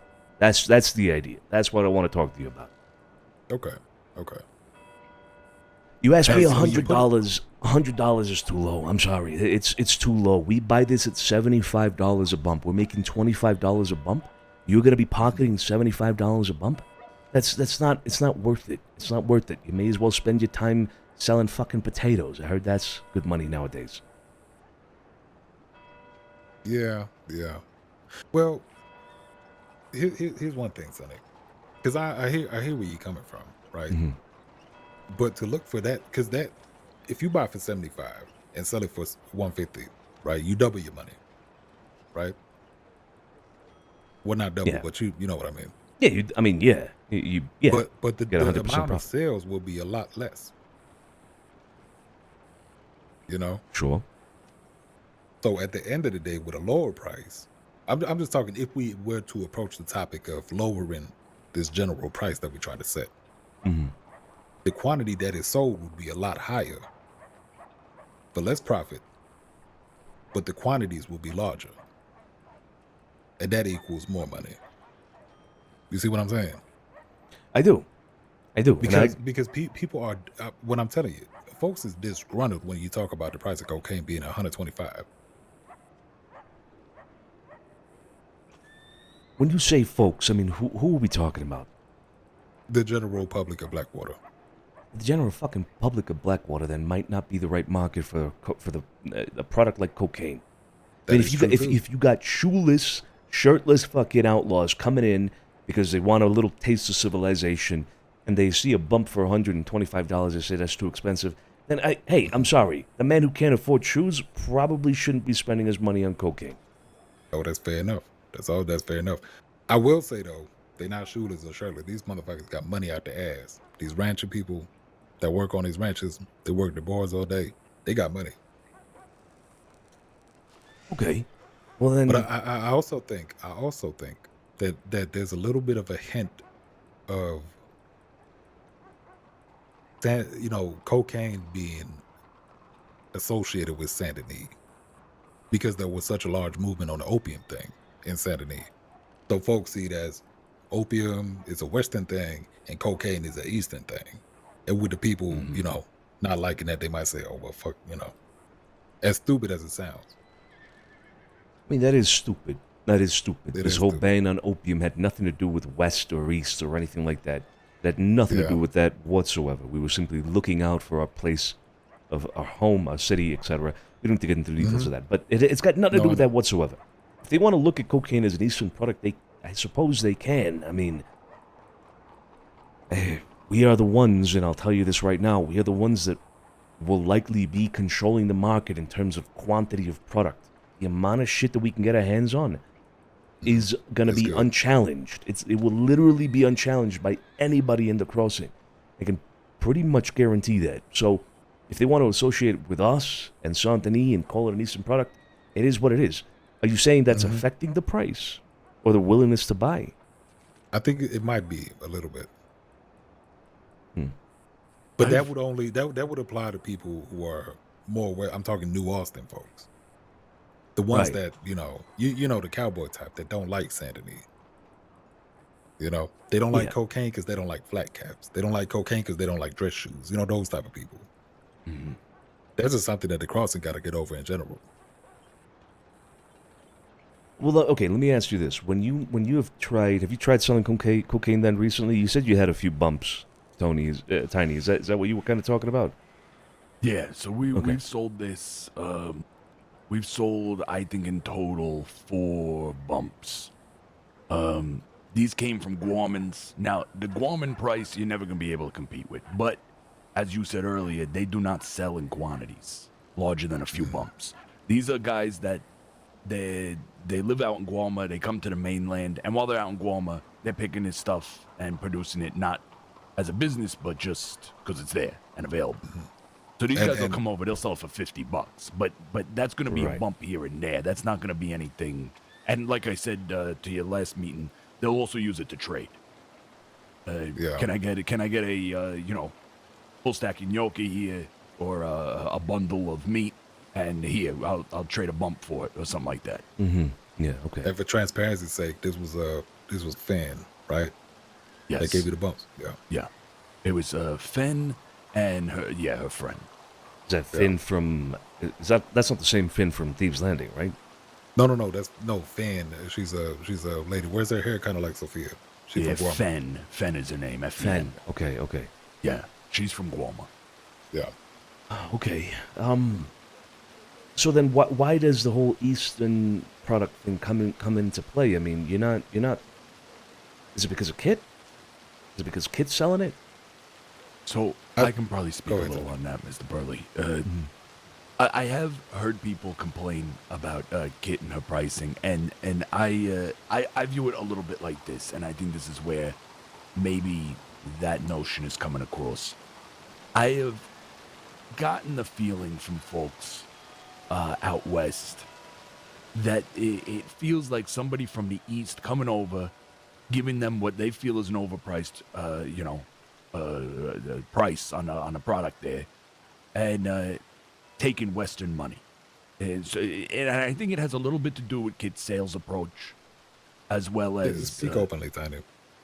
Well, the Kit Cocaine Ripley nickname kind of stems from the idea that the minute you see Kit pulling up, she's gonna walk up to you and say, "Do you want cocaine?" And if you say no, she just asks the person next to you. And then she walks in the block and asks that person, and asks the next person. And I've talked directly to Kit about how I think her sales approach could be a little bit different, because these folks don't feel like someone's coming to get to know them or be a part of their community or all this, but they're just saying, give me $125. All right, next. And Right. and I think that's part of the perception is these folks coming in from out east to grab $150 at a time out of their pockets and then go back to east. Okay, and you said you've spoken to Kit about this, yeah? I did. I talked to her a little bit about how she could do a little more salesmanship, I think, to get people involved, like what I do with the meats and all that. She did tell me that that was originally her sales tactic, but that after doing a whole song and dance for people, they would say no anyway, and she felt like it was kind of a waste. So she'd rather know right up front if they're interested in buying or not, which I respect and I understand. But then the perception can sometimes come off this way, you know, where people feel like, oh, all these people want, they're coming in, they just want my money, and then they... Right. Yeah. Not really contributing to the community in general. They're not a part of the community. They're coming in, getting a buck, getting out. Exactly. I think that's exactly... And then I think that rolls into what Mr. Pearlie's talking about here, where, oh, this is an Eastern product, and this and that. Because Kit does come in with, you know, her tie and a flat cap and all that. And I think she looks great. But I could understand how the things get associated together by people out there. Okay. And would you say then, Pearlie and Tiny here, that if you were given a sufficient amount of cocaine product that you would be able to consistently sell, as in any time somebody walks through that door, you would be able to, at some point or other, maybe not, depending on the circumstance, right, offer them cocaine pretty much every time if you wanted to. If you would be able to have that kind of supply, do you think the perception, well, regardless of the price, I'm talking more of the perception of the product at the moment, right? But regardless of the price, we'll talk about that at the end and we'll reach a conclusion there, right? But just in terms of the perception of the product, if you were selling it, would you have that same problem that Kit has? Because let's be honest. No, because Tiny can sell water to a fish. Sure, but Tiny That Tony was also comes from Santini, and people know that, right? So, would you have Tiny? Pearlie says no. Would you have? What is your opinion? Would you have that same problem? I don't think we'd have that same problem. No, no. I think we've set down enough roots there in Blackwater to where people, and we have. It's timed out this way. It was not that was my intention, but I think it is a benefit to us in this department. We rolled out the pharmaceuticals without cocaine first year. It is spread around that Mamma Mia's Meats and Treats and Pharmaceuticals and also General Goods is offering things such as the opium and the marijuana. And so the pharmaceuticals are kind of known a bit more as a product that we sell. So I think adding it on, I think we could be successful with sales out there. Yeah, it's kind of like just on the menu along with the other things. Right. Okay, then I think I see what the problem is. I mean, this is in no way, I suppose, a critique of Kit. I have to say, maybe her approach is a little brash. It's a little too direct, perhaps, especially in a town like Blackwater, right, where we know who we're dealing with. I mean, it is literally the frontier, if you want to call it that, between East and West. I mean, it's where both cultures kind of collide the most, I would even say, huh? So yeah, and real quick, Sonny, I say this about Kit's approach. Tiny told me that when they had to talk, she used to have more of a pitch, you know, when she would bring it up, but then a lot of people would turn her down, so she kind of just stopped doing it and just went straight to the point. Yeah. So it's a product of her experience with trying to sell the shit. Exactly. And granted, we do very different business, right? Kit is doing traveling sales work. There is a whole different ball game to that, as opposed to a set it down roots shop where the buyer is coming to you with the intention of having you pitch products to them. Now, I do think in favor of Kit's approach, it works for a city like Saint Denis. People are on the move. They're quick. They're moving around. They got things to do. And so a direct, quick kind of approach like that, I think makes a lot of sense. Blackwater, where things are slower, people are trying to talk, have conversations, get to know each other, a little bit of a different approach. But again, that comes from someone who does not do traveling sales work. Right. Okay. Then, like I said, I kind of see what the problem is. Again, not the doggone Kit, but perhaps this takes a little bit of more of a what would you call it? Like a homegrown approach. Somebody from the inside of Blackwater that needs to be the face of the cocaine industry in Blackwater. Seems to me that that's what we're getting at here. Correct? Yeah. Yeah, I think that sounds correct to me. All right, then before we discuss final pricing, Tiny Tony, would you be willing to take on a significant amount of product for you to put on your menu and to consistently sell in Blackwater? From us. I think I would. I might need to just know how much money to get together for this and all that. I've invested my money in a couple places right now, but I think it's definitely doable. As far as just having the product to sell, I absolutely think we could be successful out there. Okay, the way this will work. And at least give it a try. Go ahead, Sonny. Yeah, the way this will work is that I buy the product at $75 per bump. I have no interest in making money off of it. Not at the moment. I really feel like there could be potential for this market later down the line, but as it is right now, I have no interest in actually making money myself, personally. I will buy the product at $75 per. I will sell you that product at $75 per. I will make no money off of this. But I do expect you to sell it at a certain price and not go below that.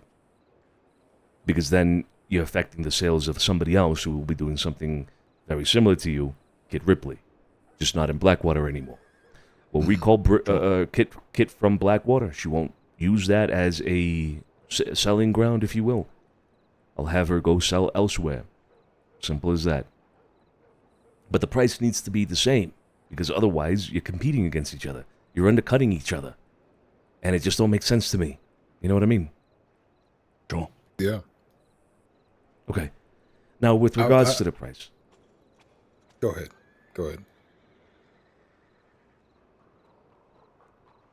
I feel like we should start high and then figure it out from there. So, 150? Sure, let's say it's too high.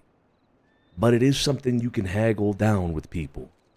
As long as you don't go below a certain number, right? So let's talk about that certain number. And whatever the number is, again, you haggle. So you start higher, and then you say, oh, okay, you know what, fine, Mr., a Billy Badass number 37. You're right, 125, 130 is a little high. Let me do, as an example, 120, 115 for you, etc. But what is that lower limit then? I don't think it's 100. I certainly don't think it's 100. Because remember, you're buying this now for 75 a bump already. Yeah. I think I'd be willing to try the 125 being the bottom line. But then if it turns out that we just can't sell it for that price, then it's just not selling. That it is what it is. So let's say we start off with 10 bumps. See how it goes. And then whenever we get that sold, we see how much time it took, and then we approach another 10. Okay. Did you have something else in mind? I think 125 it should be the bottom line, really. Yeah. I really think it should be. And think about it like this too. Look at it also as an experiment. Because if it turns out that we're going to be sitting on these 10 bumps of cocaine because nobody is buying it for a 125 for weeks, then there's a problem. Yeah. But then if you still don't want to sell it below that, then it's all right. Then we're just not going to sell it. Yeah, then it is what it is, like I said, yeah. Yeah. I will say this, where I arrived at the price of 100, and this is just so that my whole way of thinking is on the table, and then I think it sounds like we set 125 as the limit anyway, but I just wanted to give this. And I say this to Mr. Purley all the time. With my experience in business in a crossing, there is some kind of psychology, consumer psychology behind round, even numbers. I don't know what it is. I have no idea what it is. but a nice round even number for some reason gets people to buy more often than things that feel jagged, things with 5s in them, things like that. I'll give you an example. My meat costs me $15 to make, and I sell it at 10, which sounds insane, but we are making a lot of money off the meat. And the reason being is people will come in, they'll buy it technically at a loss for me, but they'll be impressed with it. They'll like it. They'll buy something else. They'll tip, and we wind up making a lot of money off of it. Now, people aren't going to tip on a product like cocaine, but there are weird little avenues where profit is found, even at those smaller, rounder numbers. And that was where I pulled the 100 price tag that I was selling those 4 bumps from. Just the idea that it was a nice round. Yes, it's a triple-digit number. I understand that some people, they don't like seeing a triple-digit number as a price for an item, but at least it's round, and it sounds more appealing. Okay, I mean, with that thinking, then, 100 is a clean number, but the problem is it's too low. It's too low. 120? You think it? I was curious. That was going to be the next thing I was going to ask. If the 120 felt better to you, that it is a little bit more rounded. 120. Okay. Joseph, what do you think? 120? Tony, what do you think? 120? As long as that's not going to break, I understand that those 5s might feel like it's just $5, but I understand kids out there hustling all day long. $5 here and there adds up. I understand it adds up quick, so I don't want to speak for her and put her out. Right. Tony, what do you think? 120? Huh? Why? Sophia, You gotta 120? speak up louder. I can't hear you over here. All right, 120 it is. Consensus is here. Congress is convened. 120. Okay. All right. Fucking 120. No more. No lower than that. Not 119.99. Nah, 120. Yeah. There were 2 additional points I wanted to bring to you. Okay, Sonny. Go ahead. Room's yours. One we already covered, the Guamans. You may hear every so often outrageous pricing. That 100% of the time comes from a Guaman. Like I said, there's no stopping that. They're going to come in, they're going to sell for $40, $50, but it is just a bump here and there. That's nothing. The guy that I met today, a man approached me in Fort Mercer while we were there and offered to supply me cocaine. He says that a new pipeline is being established between Guam and I guess this guy in the West. I got his name, I got his telegram number for you. What's his name? I, of course, am not interested in working with this guy, but I thought it would be good to bring to you. Okay. His name is Duke Chavez. Duke Chavez. Duke Chavez. Yes. Okay. This guy apparently deals in large quantities of narcotics, opium, marijuana, and now he's looking to create this pipeline for cocaine. Did he talk about prices at all? He did not. He did for the other stuff. Actually, no, he didn't talk about prices at all. I got his telegram so I could telegram with him and figure out prices. Okay. But he entered this conversation with me because somebody at Fort Mercer asked me if I supply cocaine. Mm-hmm. And so I said I don't currently, but we are looking into suppliers. And then that's when he walked over and said he could supply. Right. Well, I wish him the best of luck. I really do. I sincerely wish him the best of luck. If he can figure out a way that makes it worth it for him to sell for less than $120, then in mass, mind you, not just a bump, not 2, not 5, no, in fucking mass, then all the fucking power to him. I wish him the best of luck. However, I will say, if this does become a problem and we see the insistence of certain people or organizations to undermine the market, then perhaps something a little more direct is due at that point. Now, what we can do in the meantime, passively, is whenever you see somebody that says, hey, I got a bump, I'll sell it to you for $40, $50, a quick buck, whatever it is, buy that shit. Buy it. Just buy it off of them and then resell it at your own shop for $120. or whatever you want to, higher, right? Haggle down, bottom line 120. Yeah.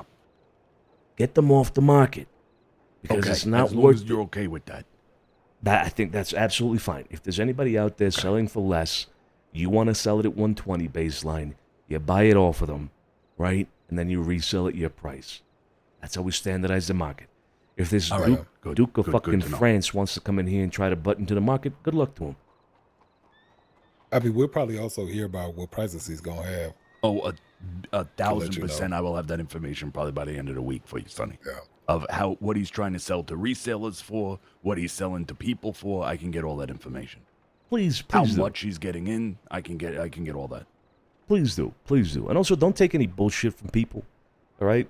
Because the moment somebody tells you, and I'll be honest with you here, the moment somebody tells you, hey, yeah, I can get you 40 bumps tonight, and then tomorrow I'll get you another 40 bumps, Tiny Tony, trust me, I can get a lot of the shit. Bullshit. You know how much effort it goes into making one bump? You think motherfuckers are gonna make 80? I made 10 bumps when I was in Guarma, and that shit, my brain was smooth after that. Yeah, and he's never recovered since. I mean, here we have him. But Pearly, you see what you mean? Like, it's fucking ridiculous. People make 40 bumps, 80 bumps. Like, it's absurd to make this amount. But see, I'm just thinking because, on the topic.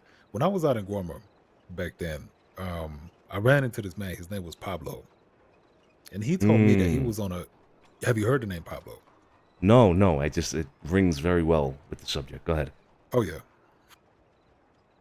So anyway, Pablo, he was out there running around the island, and I stopped him and I spoke to him because he was picking coca leaves.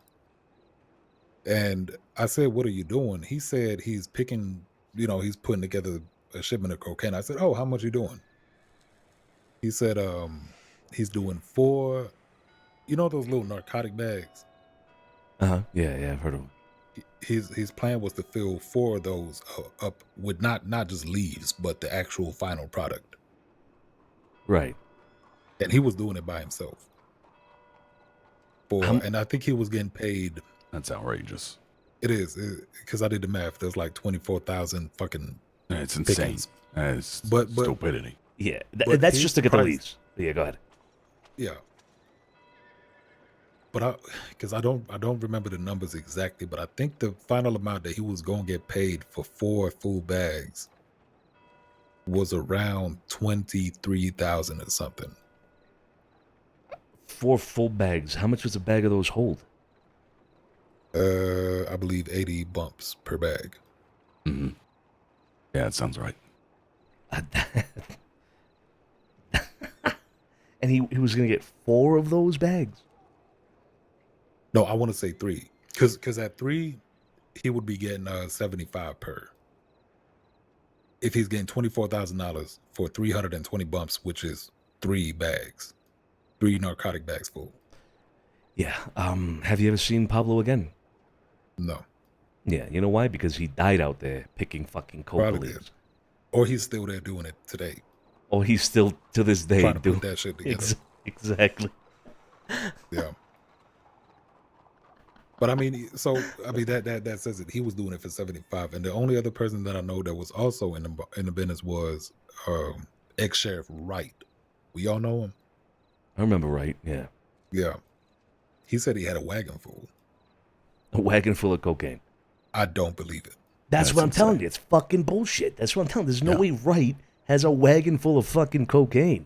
And if this Duke of fucking Wellington or whatever is, what's his name again? I think it's Duke. I think it's Los Olvidados.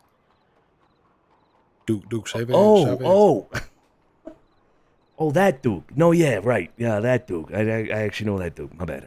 Yeah. Anyway, so Duke from the Olvidados thinks, he's gonna sell you a big fucking idea, right? I got a wagon full of this shit, Tiny. No, he don't. No, he fucking don't. Nobody does. Trust me. Nobody fucking has that much, except for our people. And you might think, okay, well, Sonny's now trying to sell me a big thing. No, I can get you a crate of this shit if you want tomorrow. I promise you. I can bring it over here to this office, put it on the fucking counter, and you can take it home with you. It's 40 bumps in a crate.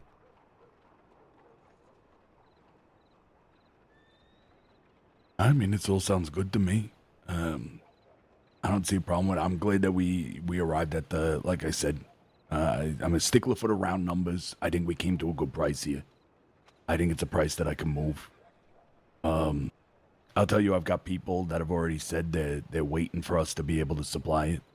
So I think right off the bat, we can get some good sales. This kind of rolls into the same conversation. Z, thank you so much for the raid. Buying, supplying, and handing off this Close the stuff. door. Now, is your cocaine Hope you had a great stream, brother. branded in any way? No, and we've hesitated to brand it because we don't want it coming back to us because we know precisely. I mean, you bring it up, this whole East versus fucking West idea of, this product is from the East, blah, blah, blah, bullshit. Yeah. We don't necessarily want people to know that we're the suppliers. So no, it's not branded. It won't be branded. You can sell it off as your own thing. You have a supplier. You don't ever have to mention who it is. Okay. Yeah, this was the one Welcome, thing, everybody. Welcome. I wanted to bring up because we do have eyes on us right now. I'm sure everybody here knows. Looking for associations. So that's perfect. That's absolutely perfect. Yeah. I already thought of a way to get this product to you without having to, do an exchange hand to hand. And it's actually through you, Pearl. Get this sorted out, and we'll get it in motion. Whenever you're ready to get product, you let me know. I have an order pending, so I will have product on hand very soon. When do you want it? Does tomorrow sound good? You said you want 10 bumps. What do you think, Tiny? 10 bumps? I think 10 would be good to start out with. Yeah, 1050. That comes to 750? 750, correct, yeah. 10 at 75 per. No Yeah. problem. I don't expect the money now, because we're doing, I don't expect the money at the moment I give you the product. The way this will work is, the next time you come back for more, I will ask you for the 750 that you owe me. See what I mean? That works. Give you the product, you sell it, you give me my cut, which is what I paid for it. Again, I'm not making money from it. And then you keep the rest, you pocket the rest. But I'll only ask for that afterwards, after you've made the sales. So don't worry about that. That works. And I think I know where you'll be dropping it off at too, so. Perfect. Then I'll let you know when the product is there. Good. I think that works. That sounds good to me. Yeah. We start off with the 10 bumps, see how it goes. And shit, hopefully it'll sell. I got fingers crossed. Because there's good money in that. Yeah, there is. There can be. But not at $100 a bump. Not at anything less than that. All right. Then I think that settles it. We agree then $120 will be the baseline bottom line for this product. That's what we go with for now. If we have to revisit this in a week, 2 weeks, whatever it is, well, I'm a telegram away. We can speak whenever it is that you want. We'll revisit it when we get the 10 going. Sounds good. Sounds good to me. Then I'll telegram you, Pearly, when the product is ready. Perfect. The potatoes. Do we have anything else to talk about while Tiny's here? Nah. No. I know my brother wanted to speak to you, Tiny, but he's not available. He's not around at the moment, right? So, but he does have 53 very good Sicilian reasons to speak to you. Okay, yeah. He mentioned that. He mentioned it was 53. Yeah. Okay. I'll let him conduct that business with you next he sees you. All right. And sounds good. Perfect. Okay. All right, then we're done. Oh, done. All right, good. Let's wrap this Tiny, up. Tiny, won't you get out? Yeah, I'll be right sounds there. good.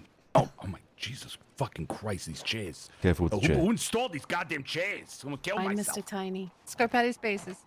Jesus. All right, take care, everybody. All right, Mama. Bye-bye.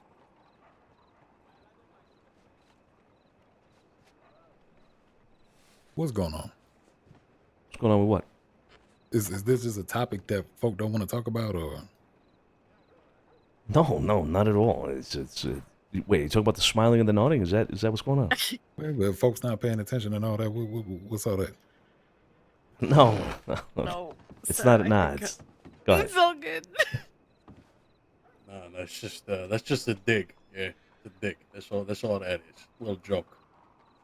What's the joke? You know, well, we'll see how the weeks progress. You know, people could be petty in life, but not more petty than me. I'll tell you that. What's it about? Oh, nothing to worry about, bud. Nothing to worry about. We're all good. It's no big deal. It's nothing against you or Tiny. You're all good. Well, I need some kind of context here. Because I don't like that. Yeah, I mean, how did this even start? To be honest, I asked what I should do during the meeting, as I'm not normally present, and it was a first for me. And I was told to smile and nod, sir. So that's exactly what I did. Yeah, Tony was going to lead the meeting, and me and her were going to smile and nod to back him up, and see how long it took for Sonny to take over. You kind of took over immediately, so. Yeah. Okay. Had nothing to do with you, Pearly, but it was very amusing to see you getting more and more paranoid about it. Yeah. Well, good job, Tony, leading the meeting. Oh, of course. Shit. Yeah. Yeah, Tony. Fantastic. Yeah, of course. Good shit. Good God. Good shit. Yeah. But I really hope that we can get this cocaine moving. Because I would like for there to be a lot of, trade between Sanity and Blackwater. This type of shit we talked about back in the day a lot. But yeah. I mean, we just got to push it. Tiny Tony. He's good with the sales. He can pretty much sell whatever. We was at Fort Mercer with all these fucking yeehaws out there. I seen Rabbit over there too. Really? And yeah, that was all out there. Rabbit, Stone was there. Like 15 cowboys. All hate Sanity. Me and Tiny over there fucking selling meats. It was beautiful. They all hate Santini. I wish I could be a fly on the wall when something like that. I cannot picture you and Tiny Tony. I mean, do you dress up for it? Do you dress up like city folk? No. He had the dress shirt on with a bow tie and a sword on. I was in there looking like this. And they don't say nothing about you being there. Yeah. No, I mean, they give us the looks, but I kind of like it. It's kind of like, they're like, well, how dare they come over here? But then we're just like, well, we're here now, so. But nobody tried nothing. There was no funny business, nothing. Good old Drew Peters. Well, you're here now. Yeah, exactly. All right. Okay, yeah. I'd love to be a fly on the wall over here. What the hell they have to say about you all showing up the way you show up. It's a thing of beauty to hear about, so. When we start selling this cocaine, they gonna be so suspicious, and I'm gonna love it. Okay? Yeah. But it's like I say, if Tiny Tony is gonna lose his life over this, then that's a sacrifice I'm willing to make. All right. Well, I'll let you know when the product is where it's gonna be. I'll telegram you. Also, this thing with the Wicker Gang is probably gonna get hot sooner rather than later. Okay. Y'all didn't find nothing out there? Not tonight, no. Okay. Yeah, we still waiting to see if they turn up at the stove. But who knows? We gave the one of the informants a little bit of instructions on what to send back to the Wicker Gang. Okay. And I don't know. She just told him that we was at a couple of events catering and bought some milk. So see how much they like that. Yeah. All right. Well, we'll keep you informed then, Pearly, about anything that happens with regards to that. Appreciate it. Yeah. All right. Good seeing you. All right. Good. I'll see y'all around. We're probably gonna stop by the Bastille, and I don't know. I'm getting pretty tired, so head back to Blackwater after. Sounds good. Bye, Mr. All Pearly. right. I'll see y'all later. Take care. See you. Take care now. He was about to fucking blow everything here to smithereens, Pearly. He's fucking He losing hates his not mind. being in control, and I fucking loved every second of it. He was losing his mind. Hey, Tony, relax. Hey, it's got nothing against you, man. Real cute. No, I'm just saying. You can't out-patty me. That's all I'm gonna say. You ready for a rough week ahead? Oh boy, y'all fucked up now. Was he addressing me? I don't. we were backing him up. We were smiling and nodding like we said we would. Listen, I'm already down to 3 lives with Mr. Cesare. I thought I was just doing as I was told. Wait, 3? I thought you said 9. What happened? No. There's been a stock reduction in my lives. Several different things I can't even remember if I wanted to, but they've gone down and down and down. We're down to 3. That is crazy. 6 in one day? Yeah. Sheesh. That's what she said. Okay, I'm done. What do you mean by that? I need to go check Telegram. Yeah, okay. You two go with it. I think I'm gonna retire for the night. All right. So catch you guys tomorrow. Yeah. All right. Good night. Good night. Absolutely. Good night, sir. Good night. Mr. Solano, I'm sorry for upsetting you, sir. No. 20 bucks I left in that bird feeder. 20 bucks I left in there. Let me find out you took it, huh? I would not ever have taken that, ever. And There's a so cat in the walls. There is a cat. Scratches at night. Okay, telegrams. Sophia's alone. We should Definitely go take a look. Definitely. Take care, Stephanie. You say Stephanie? Who started this? Me. Who started this? Who started this? That is all I'm gonna say. I didn't start a damn thing. You know what you did. I didn't start a damn Making thing, fun of though. an old man. Hey. Huh? Just because Nope. I don't pay attention now and then again? Huh? What? Yeah. 20 bucks I left in that bird feeder. Huh?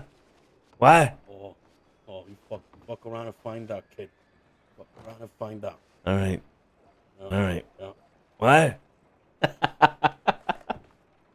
I got him back, guys.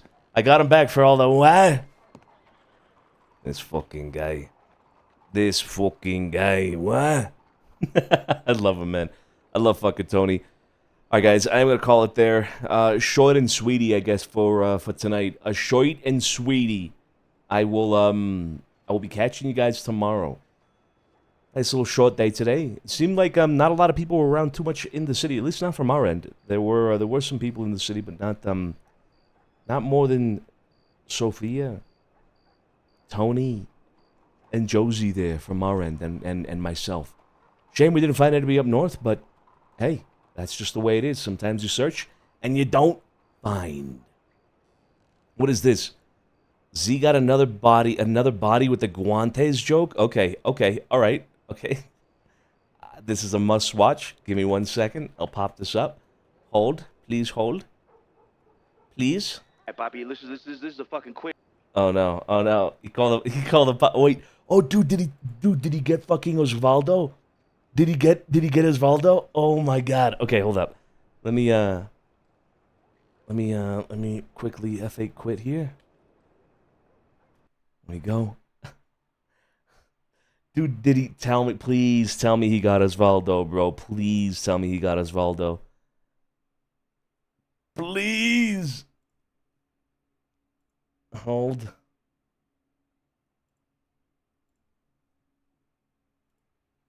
It starts with Papi. All right. Let's watch this. Hey, Bobby, listen, this is a fucking quiz right on the spot. How do you say hot dog in Spanish? Perro caliente.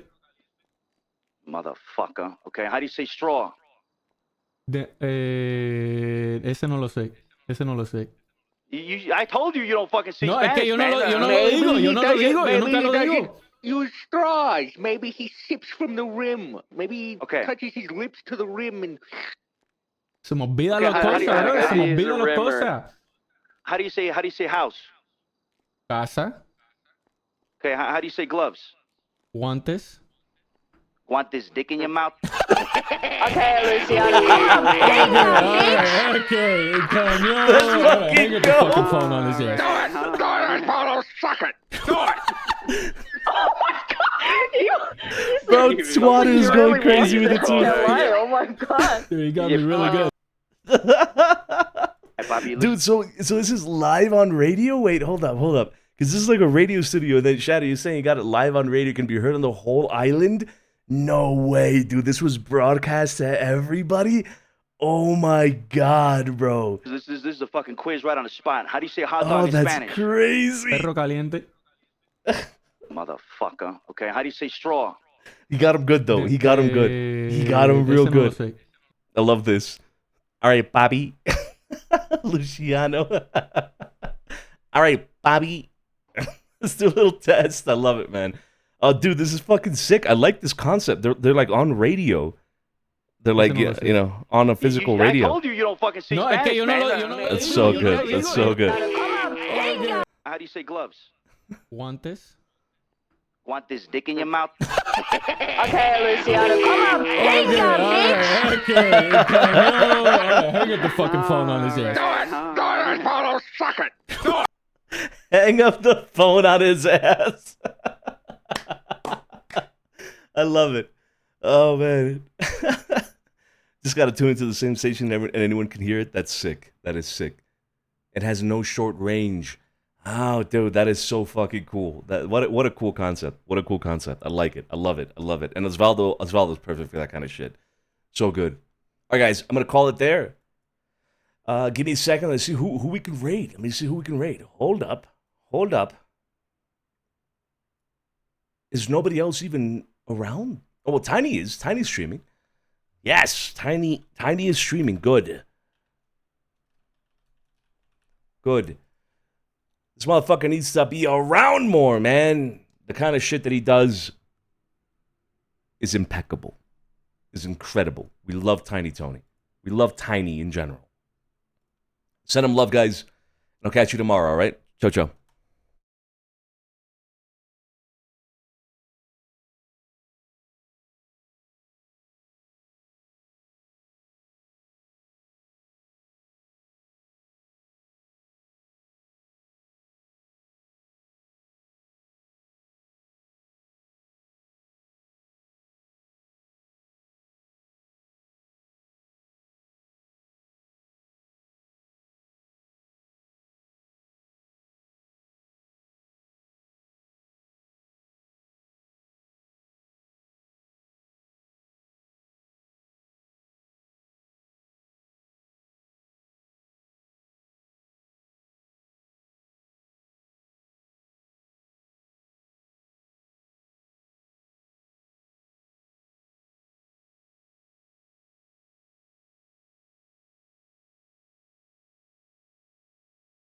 Jacob, do it again. Do the song command again, Jacob. For some reason, you got to double tap that fucking command. I don't know why.